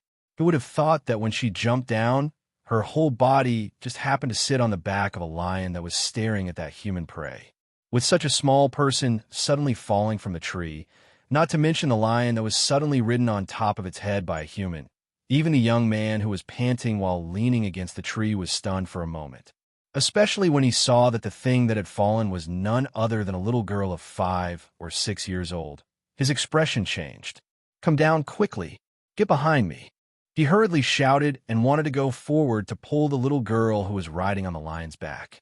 However, a lion suddenly rushed out and collided with him, blocking his movements and forcing him to turn to attack the lion. Roar! At this time, the other lion roared and pounced at the human child sitting on the lion's back. "Be careful!" Xiao Jianheng gritted her teeth. She wanted to go up and save him, but she couldn't free herself. Yu looked at that lion pouncing towards her, and suddenly, a malicious smile appeared on her face. Then she threw the snake head she was tightly pinching towards that lion's mouth. Chapter 48:91. After that lion roared, it instinctively bit that thing in its mouth. At the same time that snake blood splashed out, that lion also twitched and fell down. Bang! Its body heavily fell to the ground, startling that youngster and also startling those lions. Roar! The other lions roared towards Yu, staring at that little human who was riding on the lion's back. Suddenly, they discovered that this little human seemed somewhat familiar. Yu was thrown down from the lion's back. When she fell to the ground, she somersaulted in the air and stably landed on the ground. And when that lion that had thrown her down was preparing to pounce forward and bite this human child to death, that pair of lions' eyes fiercely shrunk, and a trace of alarm appeared in its eyes. With a low howl, it rapidly retreated, and within a few breaths of time, it disappeared without a trace. It, however, recognized that this human child had the aura of an ancient divine beast. Even if they wanted to provoke someone, they would not dare to provoke this kind of human. The youngster was gasping for breath, somewhat startled and puzzled as he looked at those lions that had suddenly all run away. He also could not figure out what was going on. However, seeing that little girl actually ran under a tree and picked up a cyan-colored snake's body. Using a dagger, she cut open the snake's body and took out a cyan-colored snake's gallbladder from inside. He was even more startled. "Are you all right?" He walked forward and arrived at the little girl's side. Seeing that her face was unfamiliar, she also did not seem like a child of the clan that he had seen before. But thinking about it, the clan had a large population. Moreover, she was such a small child, so it was normal that he had not seen her before. Moreover, in this place, other than the children of their clan, how could a child from other places appear here? Therefore, naturally, he also classified this little girl as a child of their Xiao clan. After Yu put away the snake's gallbladder, she looked at the youngster in front of her. Pointing at the injuries on his body, she said, "The one who is in trouble is you. You are bleeding."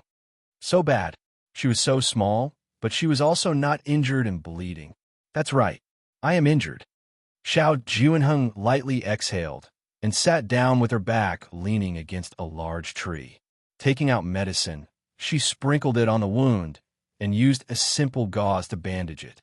Bandaging it herself, she could only use her mouth to bite it. Thus, she directly tied it into a tight knot. "Do you want me to help you?" Yu blinked her pure eyes and asked. She watched as he poured the medicine on his back. More than half of the medicine had spilled onto the ground. "All right." He handed the bottle to her and looked at her, asking, "Who brought you in? Don't you know that a child as young as you can't come in here?" "Why? I'm not injured," Yu said. After she sprinkled the medicine, she dressed him up in a decent manner. Finally, she tied a beautiful bow. "There are too many ferocious beasts in this forest, and many of them are very strong. Even I was injured, let alone a young child like you." He leaned against the tree and rested. While looking around vigilantly, he said doubtfully, "I don't know why those lions ran away just now." Yu looked at him with a beaming smile and said, "Although I am small, but ferocious beasts don't eat me. Wait a moment, I'll send a message back and ask my father to send someone pick you up." As he spoke, he took out the communication jade tablet. Chapter 48:92. As soon as Yu's voice fell, she waved her hand at him and walked towards the forest with her short legs. Seeing this, Xiao Jianheng was startled. Not bothering to send a message, he quickly followed her. "Wait a moment. It's too dangerous for a child like you here. You can't run around." Even if he hadn't seen her before, she was still a child of their Shao family. Naturally, he couldn't let her encounter any danger here. As for the lions that suddenly ran away earlier, he never thought that it would be related to this little girl. Yor took out a fruit and ate it as she walked. She glanced back at him, and seeing him catch up with her in 2 or 3 steps, she wrinkled her nose and said, "Don't follow me. I'm very safe on my own. Who is your father? Which branch is he from? How did you sneak in here? Who did you come in with? I see that you don't have a transmission jade tablet on you. Who brought you in?" He came to her side and asked while staring at this little girl who didn't even reach his waist. Seeing that there wasn't the slightest bit of fear on her face, and instead a radiant appearance, he couldn't help but feel astonished. How come he hadn't seen such a little girl in the family before? Yuer's eyes turned. Eating the fruit, she said with a smile, "I came with big brother Junyan." "Junyan? How is that possible? How could he bring you into this forest? Also, if you came together, why did I only see you and not him?" Xiao Juanheng was stunned and asked in astonishment. "We were attacked by ferocious beasts in the forest and then got separated. So I also don't know where he is," Yuer said, eating the fruit in her hand in 2 or 3 bites. However, Xiao Juanheng saw that she finished eating the fruit in 2 or 3 bites. His eyes flashed and his brows furrowed. With his temperament, it's impossible for him to bring in such a small child without propriety. "You're not telling the truth. Also, the fruit you ate was a spiritual fruit, right?" Although he wasn't the Shao family's young master, his father was the current Shao family's patriarch. He had seen many things, but he had never seen a spiritual fruit like the one she ate. Just by smelling it, he could feel a strong spiritual aura emanating from the fruit. Where did this child come from? Was she really a child of their Shao family? When he thought of this, his heart skipped a beat, and he became cautious. "Since you've come to this forest, then do you know why you entered this forest?" Xiao Juanheng asked, her gaze falling on the face of the little one beside her. Having heard what was said, Yer looked at him with a beaming smile and said in a crisp voice, "I know, because there's a divine beast here." Want to test her? She was very smart. Furthermore, that divine beast had only managed to advance into a divine beast after eating her mother's pill. How could she possibly not know about this? Seeing that she knew, Xiao Juanheng was surprised. But there was always a trace of indescribable strangeness. Suddenly, he heard the sound of fighting, so he immediately stopped and released his divine sense. The next moment, his complexion changed. Then he stretched out his hand and pulled Yuer, who was about to leave, towards another direction. Go save them." Yuer was dragged away, and her little face was completely speechless. What kind of people did she meet? Why are all the people from the Shao clan like this? Chapter 4893. Phew, one of them gasped for breath. His hand was already holding the transferred jade tablet on his waist. Gritting his teeth, he said, "I think we can't hold on any longer. If we continue to fight, we will all die here. It's better to crush the transferred jade tablet." The other person was somewhat hesitant. He didn't speak, but his face was filled with unwillingness. Another person gritted his teeth and angrily said, "If you want to crush it yourself. It's not easy to come to this forest. If we go back like this, we might be laughed at to death. Moreover, the time we spend here is so short. If we go back now, how will we raise our heads in front of others?" Hearing these words, that youth with hesitation and unwillingness also said, "That's right. Isn't it still not the final moment? If we really can't, it won't be too late to crush it. Now, even if you want me to crush the transfer jade tablet, I also won't. Moreover, I still want to bring back a gift for my mother from here. Don't forget what the elders said. This is only an experience. Preserving your life is the most important. If you want to court death, I won't accompany you." Saying this, that youth used his strength to crush the transferred jade tablet. In the next moment, his figure disappeared from where he stood. Following his departure, this made the originally injured 2 people even worse. With one less helper, it was naturally harder to fight against this pack of wolves. Fight, no matter what. I have to pull out a wolf's tooth to send back to my mother. That youth from before gritted his teeth and shouted. Holding his sword, He rushed forward and chopped at one of the wind wolves. "You stay here. Don't run around." After seeing the situation over there, Xiao Juanheng's face became very serious. Especially when those two people actually didn't know to crush the transfer jade tablet and wanted to fight with the pack of wolves, his handsome face sunk. After placing the little girl he had dragged over on a tree, he broke off a branch and stuffed it to her, saying, "Cover it. The wolves won't be able to see you." The corner of Er's mouth twitched. Looking at this youth who stuffed a branch into her hand and ran forward, she directly rolled her eyes without giving him any face, expressing her speechlessness at this moment. Holding this branch with leaves in front of her, the pack of wolves won't be able to see her?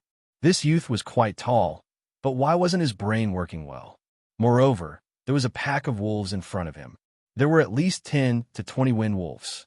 Among them, that wolf was at the pinnacle of the holy beast level. If he were to run forward like this, wouldn't he be courting death? With just the 3 of them, would they be able to defeat a peak holy beast alpha wolf and a dozen holy beast wind wolves? She sat on the tree and played with the branch in her hand. The 2 of them had teleportation jade tokens hanging on their waists. If they really reached a dead end, the 2 of them would still have a chance to save themselves. However, it was hard to say for the young man who looked okay, but was not very smart. So, was she going to leave? Or should I help them? His little face was full of conflict. She had never encountered this pack of wolves before, and they would not run away like those lions. She was sure that she would not be able to defeat the siege of so many wolves by herself. If she used the ancient aura, would the 3 of them notice it? Just as she was feeling conflicted, Xiao Juanheng had already raised his sword and rushed over. When the 2 youths saw him, their eyes shone with pleasant surprise and hope. Second Young Master, Chapter 4894. With his help, perhaps they wouldn't even need to crush the transportation jade. Attack the alpha wolf. Xiao Juanheng shouted in a low voice, directly leaping towards the alpha wolf to attack. The best way to make the wolf pack retreat in defeat was to first kill the alpha wolf. As long as the alpha wolf died, these wolves would naturally flee. Okay. The 2 immediately responded. With his addition, they immediately felt their confidence double. Their originally exhausted bodies also surged with a strong fighting spirit at this moment. The 3 joined forces and attacked the alpha wolf. However, their thoughts were good, but the reality was cruel. The Wolf King didn't approach them. Instead, it sat at the back and watched them. When the wind wolves saw that they were attacking the Wolf King, they attacked them even more viciously. Xiao Juanheng was already injured to begin with. In addition, the other 2 also had injuries on their bodies. The 3 of them joined forces, but they were still no match for the attacks of nearly 20 vicious wolves. Not long after, the injuries on their bodies worsened, and the clothes on their bodies were stained with blood. Seeing this, Er's gaze fell on the alpha wolf. She threw away the branch in her hand, and her small figure lightly leapt from the tree towards the alpha wolf. Just when she was about to attack that Wolf King with her dagger, that Wolf King seemed to have discovered her, so it raised its head and coldly glanced at her. After that, it opened its mouth and let out a low howl, as if it was threatening and its sharp wolf fangs were drooling towards Just as was about to pounce down, she suddenly felt a sharp chi blade attack from afar. She promptly stopped her movements and looked towards the direction of the sound. She saw a cold light attack. Upon closer inspection, it was actually a sharp arrow carrying a swift and fierce aura. With extreme speed, it accurately shot towards the alpha wolf. In that instant, the fur on the alpha wolf's body stood on end because it sensed the approaching danger. It fiercely leapt, pouncing towards a small figure sitting on the tree. On one hand, it wanted to avoid the incoming arrow. On the other hand, it wanted to eat this human child whose entire body emitted pure spiritual energy. Careful, Xiao Juanheng was surrounded by several wind wolves. When she saw the alpha wolf pounce towards the little girl, her expression could not help but change, and she cried out in alarm. However, even though he wanted to save her, he couldn't spare the time to do so. Unexpectedly, at that moment, he saw the little girl wave the dagger in her hand and attack the Wolf King. The sharpness of the blade caused him to be involuntarily stunned. When the Wolf King saw the dagger coming at it, it immediately dodged and landed on a nearby tree branch. Exerting force with its hind legs, it fiercely pounced at the prey it had set its eyes on. It was inconvenient for Ewer to stretch her hands and feet on the tree, so seeing that Wolf King pouncing towards her to bite her, she couldn't help but angrily said, "Want to eat me? See if I don't pull out your teeth." At the same time, she took a wrong step. As the Wolf King pounced on her, she took a step back. It looked like she couldn't stand still and was about to fall, but in fact, she wanted to avoid it and land on the ground to fight again. Unexpectedly, just as she jumped down from the tree, a strange aura suddenly came towards her. She almost instinctively waved the dagger in her hand to attack that aura, but she didn't expect to hear a familiar voice. "It's me." Chapter 4895. When you heard that voice, she was stunned for a moment. In that moment of distraction, the dagger in her hand was snatched away, and at the same time, she was held in the arms of the person who had come. Xiao Junyan carried the chubby child with one hand and snatched the dagger from her hand with the other. Then, he directly attacked the Wolf King that was pouncing over again. Unexpectedly, when he held the dagger and attacked, the sharpness of the dagger was unusual. Xiao, Awu, the sharp chi of the blade cut through the air. That Wolf King that was pouncing over probably did not expect Xiao Junyan's attack to be so fast. Unable to dodge in time, its neck was directly struck by the blade. At the same time, when blood splashed out, a wolf howl also resounded, and the body of that Wolf King also fiercely fell down.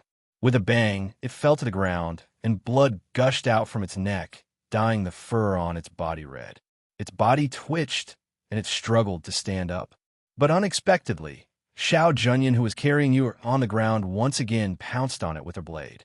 Xiao, Awu, the dagger pierced through. That Wolf King's howl was already weak. Its body stiffened, and in the next moment, it fell straight to the ground, no longer breathing.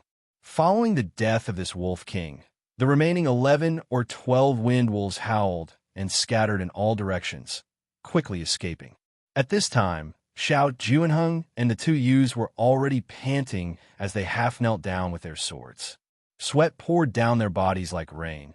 Their black hair stuck to their cheeks due to the sweat, blood staining their robes red.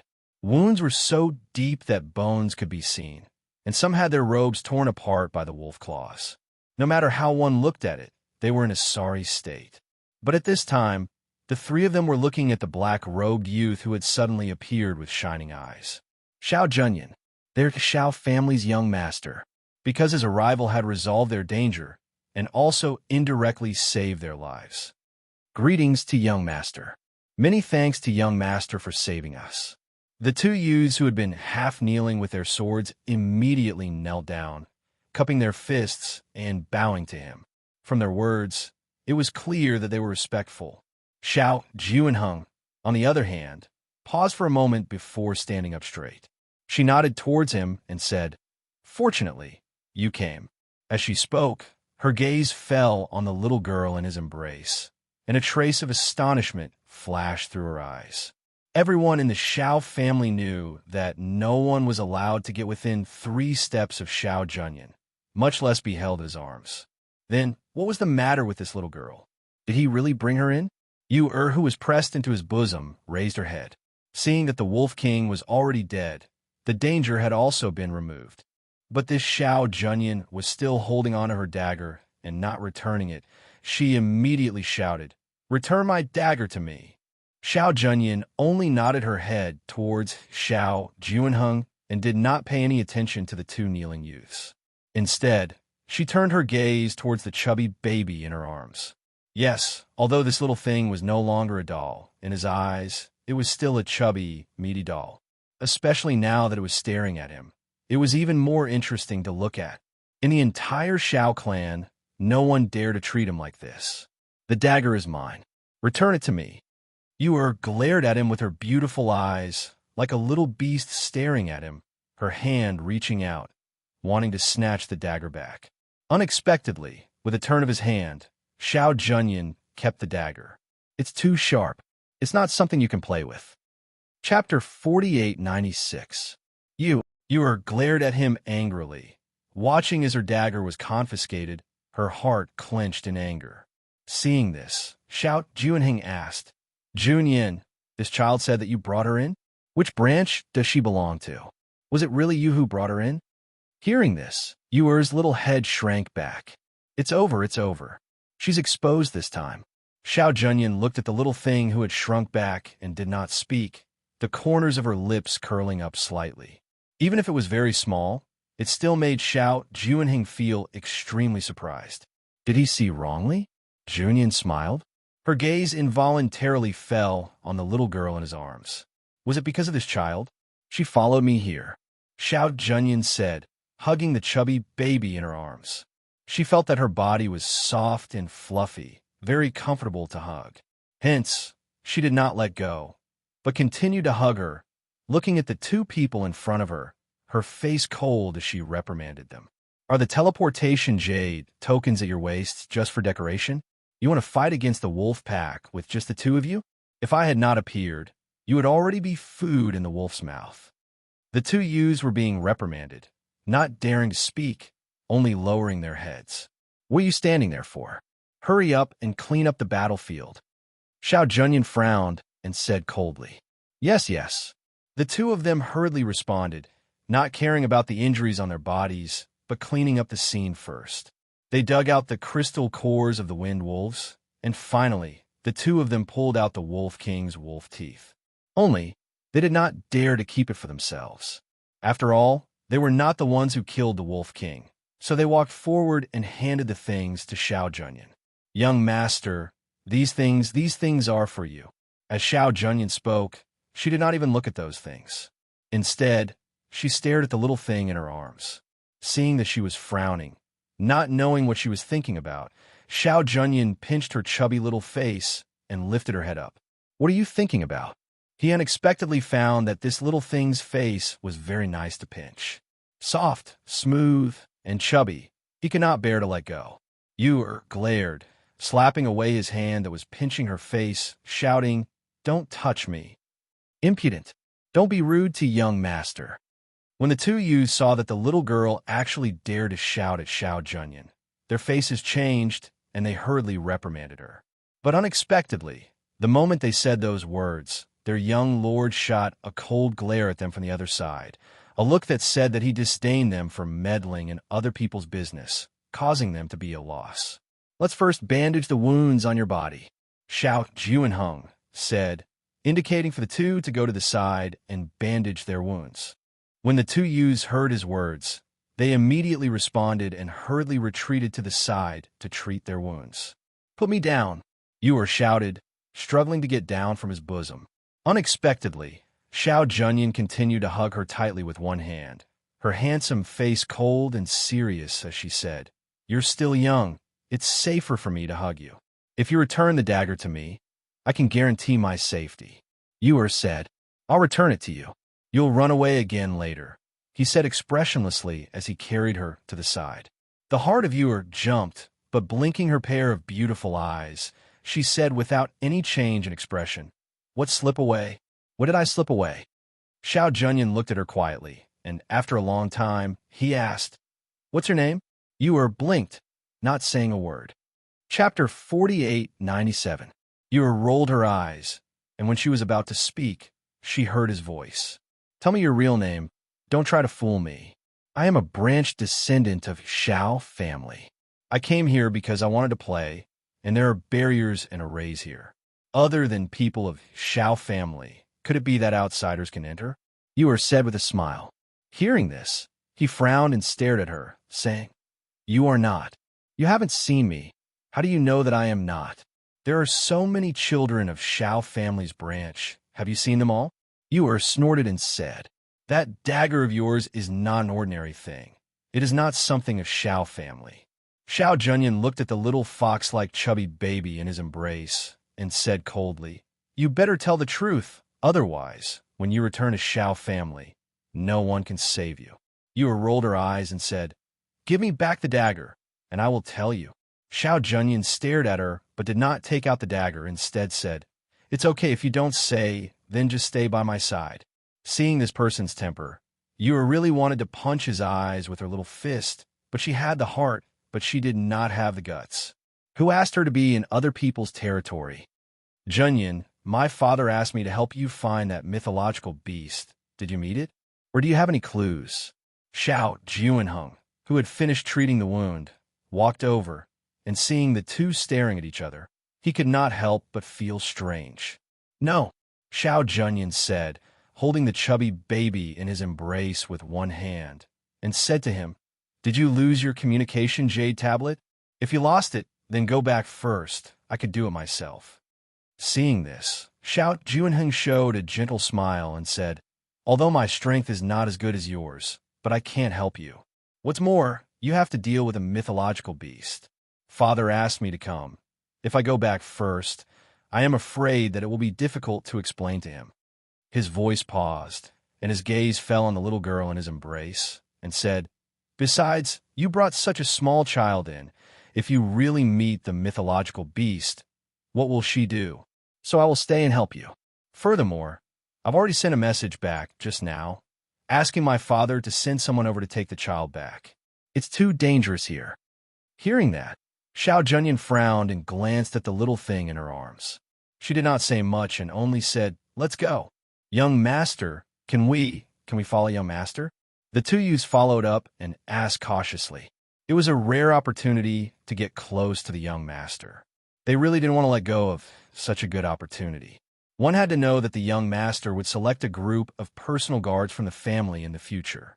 If they could catch the young master's eye, perhaps they could follow by the young master's side and do things for the young master. To them who were from the side branches, being able to become the trusted aides of the young master was an extremely glorious thing. Xiao Junyan glanced at them and seemed to have thought of something. She nodded and carried the little thing in her arms as she walked forward. It was also because of this that the few of them temporarily formed a small team, with Xiao Junyan as the leader. In the evening, Yu shouted, I am hungry. Hungry? There are seclusion pills. As Xiao Juanheng spoke, she took out a medicine bottle from her space. Chapter 4898. Yes, even if the two youths were injured, they were still eager to show off in front of him. After hearing his words, they immediately went into the forest.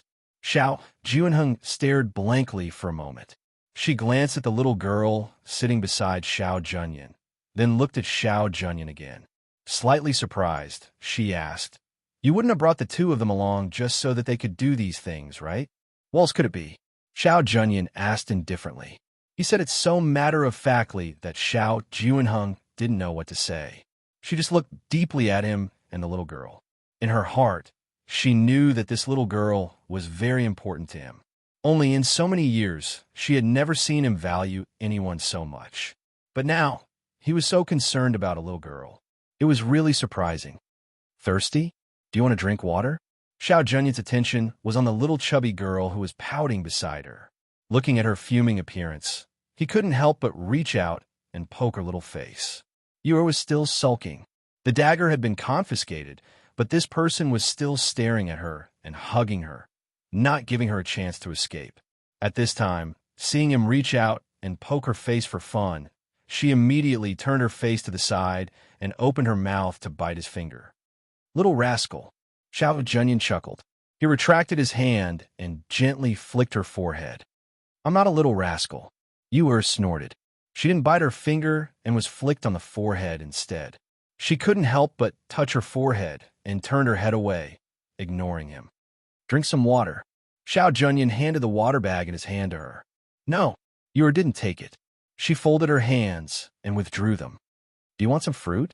As if by magic, he took out some fruits. But with one look, one could tell that they were wild fruits picked in the forest. Don't. Yu didn't even look at him and said, seeing that she didn't want it, he handed the wild fruits in his hand to Xiao Juanheng. Then he took out 2 red eggs from his space and held them in front of her. He asked, Then what about these?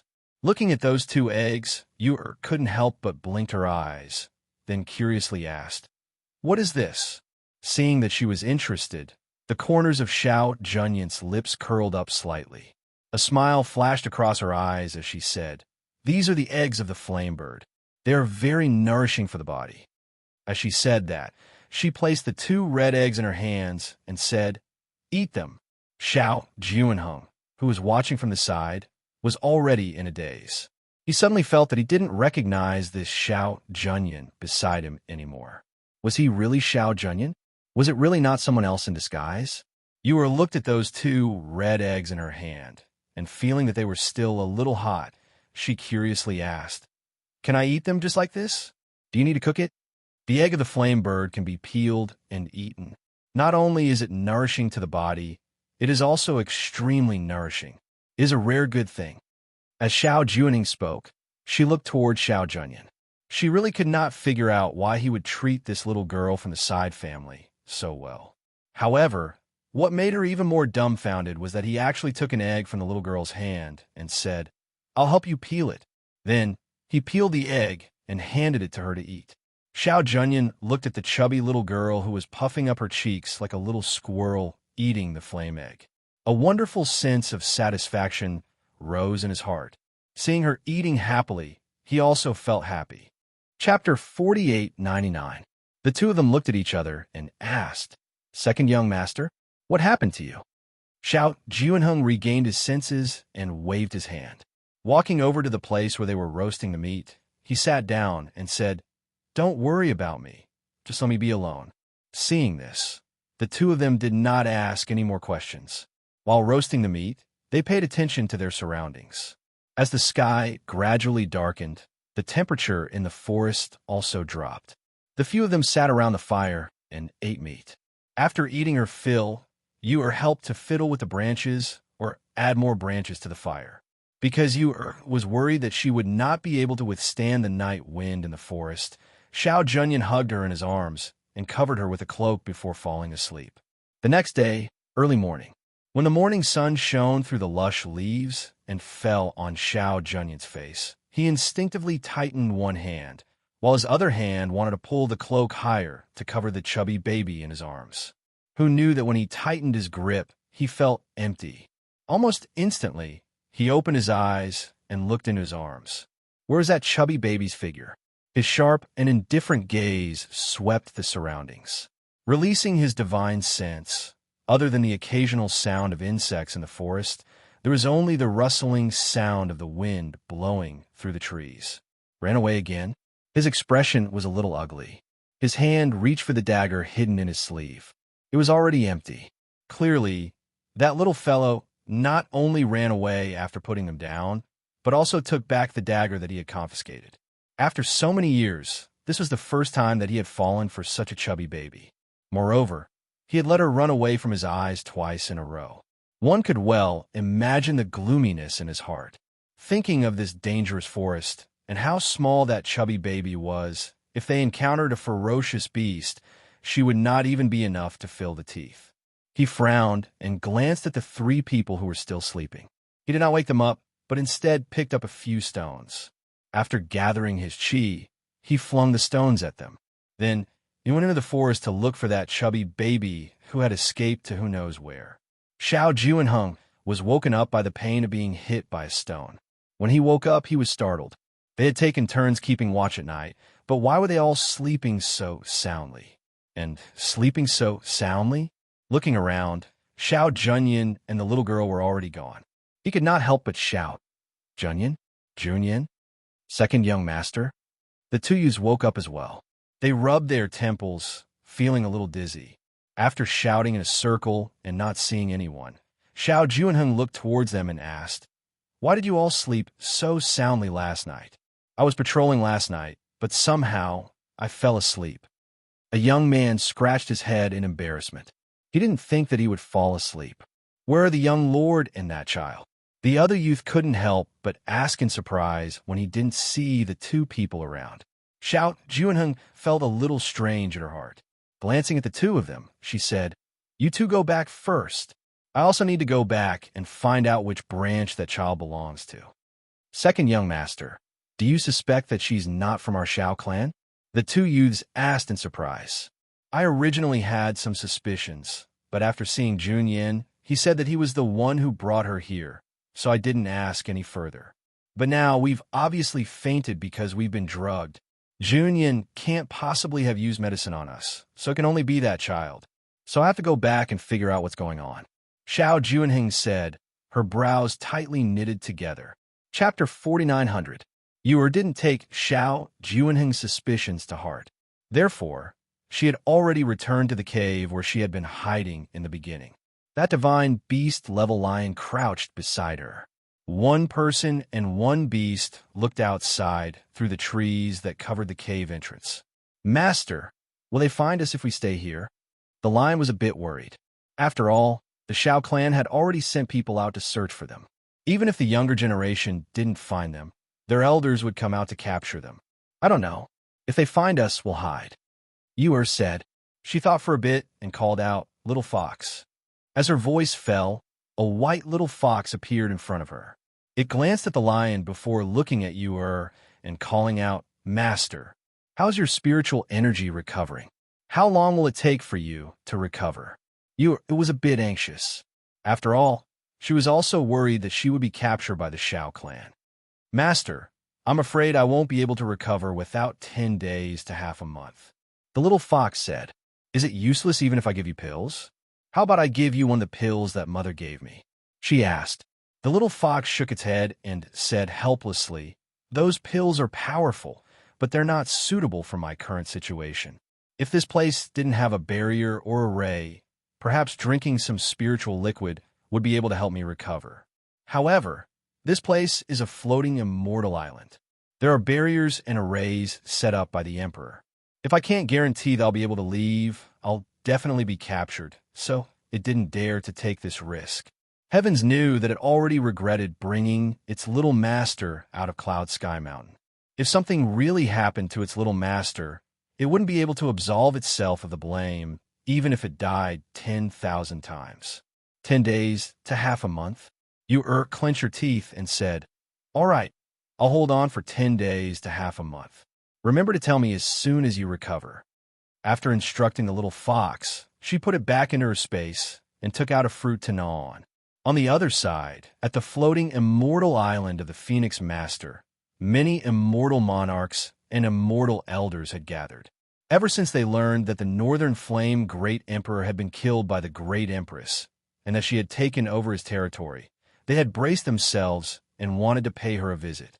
However, they had been denied entry several times and hadn't even seen the Great Empress's face. After being rejected again, the immortals returned in groups of 3 to 5, sighing softly. One of them said, "Back then, no one came to visit and congratulate him. Now, even if we want to visit him, we won't be able to meet him. Yeah, I really regret it." Another person sighed with a helpless look on his face. At the same time, Fengjiu wasn't on the island either. After settling down Songmi, Tai Song, and Yunyang, she left alone to check out the situation on the other Emperor's islands. Although he felt that the other 3 wouldn't dare to stay on the immortal island after the incident with the Northern Flame Great Emperor, he still wanted to go there. Even if he didn't meet anyone, he still wanted to give their immortal island a thunderous blow to shock them. At the same time, she wanted to let them know that she was always thinking about taking their lives. Chapter 4901. Tisk, they're really willing to go all out. Although this ancient array can increase their defense and counterattack power, it also consumes a lot of their own effort and spiritual power. She stood in the clouds with her hands behind her back and looked at the ripples of the airflow around the celestial island in front of her. "Fine, then let's wait a little longer. You can't run away anyway," she muttered softly. She murmured softly. Her cold eyes looked at the immortal island in front of her and revealed a cold smile that said she was determined to succeed. Seeing the ancient array here, she did not go to the other 2 great emperors. Instead, she took off the flying feather at her waist and flew in the clouds. After flying for a long time, she saw a town below the clouds and went down. As he walked towards the city, he vaguely heard some cultivators passing by talking about Cloud Sky Mountain and Azure Emperor. She was cautious and slowed down her pace to listen for a while. Then, she walked toward an inn in front of her. "Waiter, one of the best rooms." Fengjiu walked in and glanced indifferently at the people on the first floor of the inn. Then, she glanced at the second floor and stopped at the counter. "Fairy, there's only one room left in the inn today. Look." The innkeeper saw her extraordinary temperament and outstanding appearance, so he personally went up to greet her. Fengjiu saw that there were many people here, and since she entered the inn, they all looked at her. She frowned slightly and said, "Then forget it. She'd better find another," and that was quieter.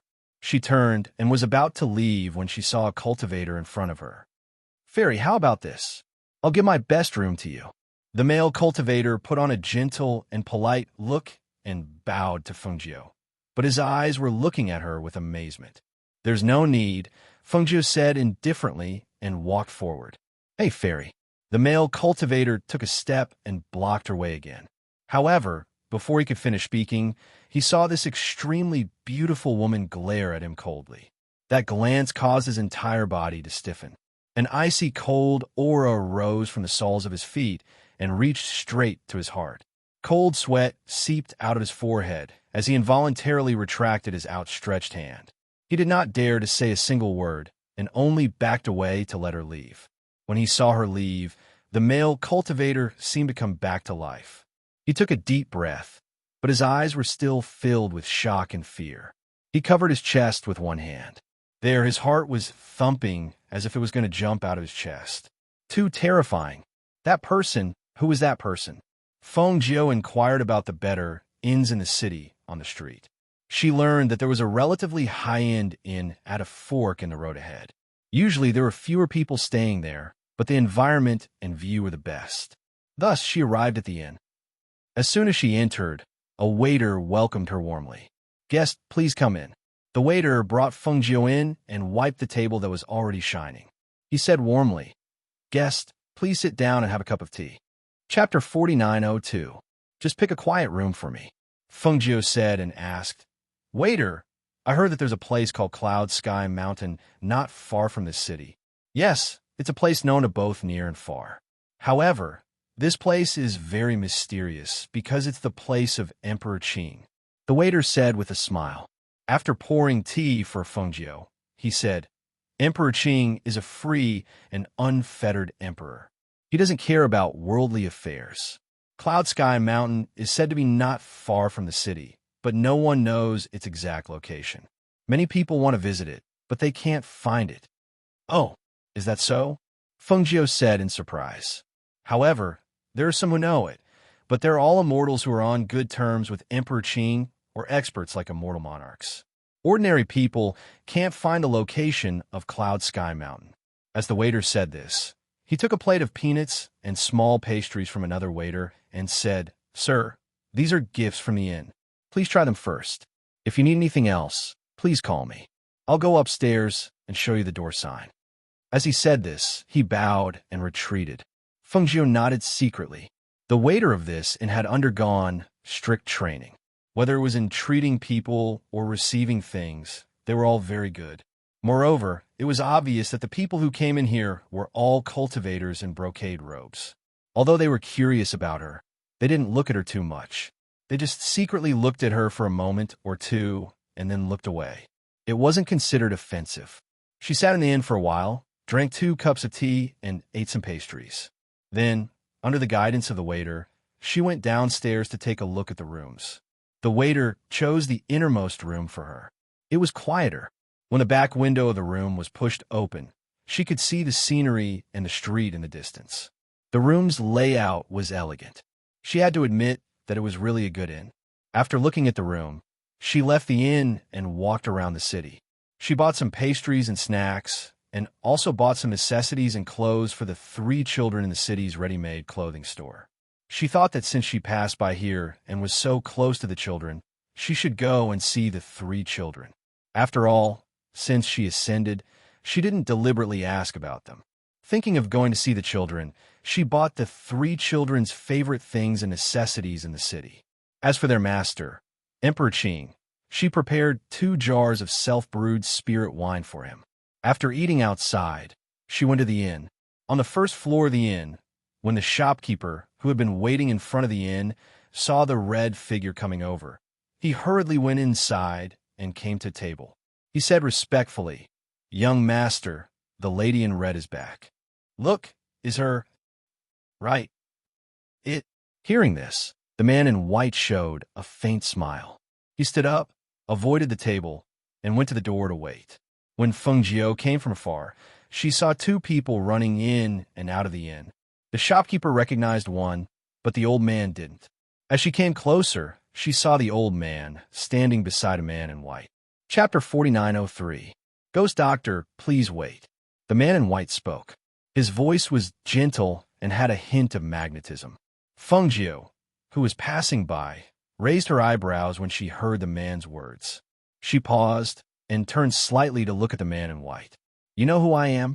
Not many people had seen her since she ascended to become an empress. However, those people only knew that she was the Empress Phoenix Master who had just ascended not long ago. Very few people called her the Ghost Doctor. May I have a word with you in private? The man looked in the direction of Feng Jiao's voice. His eyes were very beautiful, but they were like colored glass. They were too clear and clean, as well as unfocused. Feng Jiao only took one look at his eyes and knew that this person had an eye disease. Yes. When he heard the light voice, the man smiled. There was a hint of joy in his smile. He looked in Feng Jiao's direction and said, "The private room upstairs is ready. Please." Thus, Feng Jiao was led by the innkeeper to a private room on the third floor. The innkeeper personally brought in tea and pastries. Then, he waited outside for orders from the person inside. After sitting down, the man said slowly, "I am Yuan Jing. This is the property of the Yuan family. Due to an accident not long ago, I was fortunate enough to meet the saint and learn the name of the Ghost Doctor from him. Because I was born with an eye disease, I have never seen the colorful world. The saint once told me that the Ghost Doctor had superb medical skills. If the Ghost Doctor could help me, perhaps I would be able to see the colors of the world in my lifetime. Therefore, when I found out that the Ghost Doctor had appeared in the inn in the city, I took the liberty to come and disturb you." Hearing this, Feng Jiao looked at him and asked, "The saint? Who are you referring to?" She played with the teacup in front of her with one hand. She thought that the saint that Yuan Jing was talking about should be Mo-chan. Therefore, she wanted to confirm it. His surname is Nalan, and his name is Mo-chan, Yuan Jing said.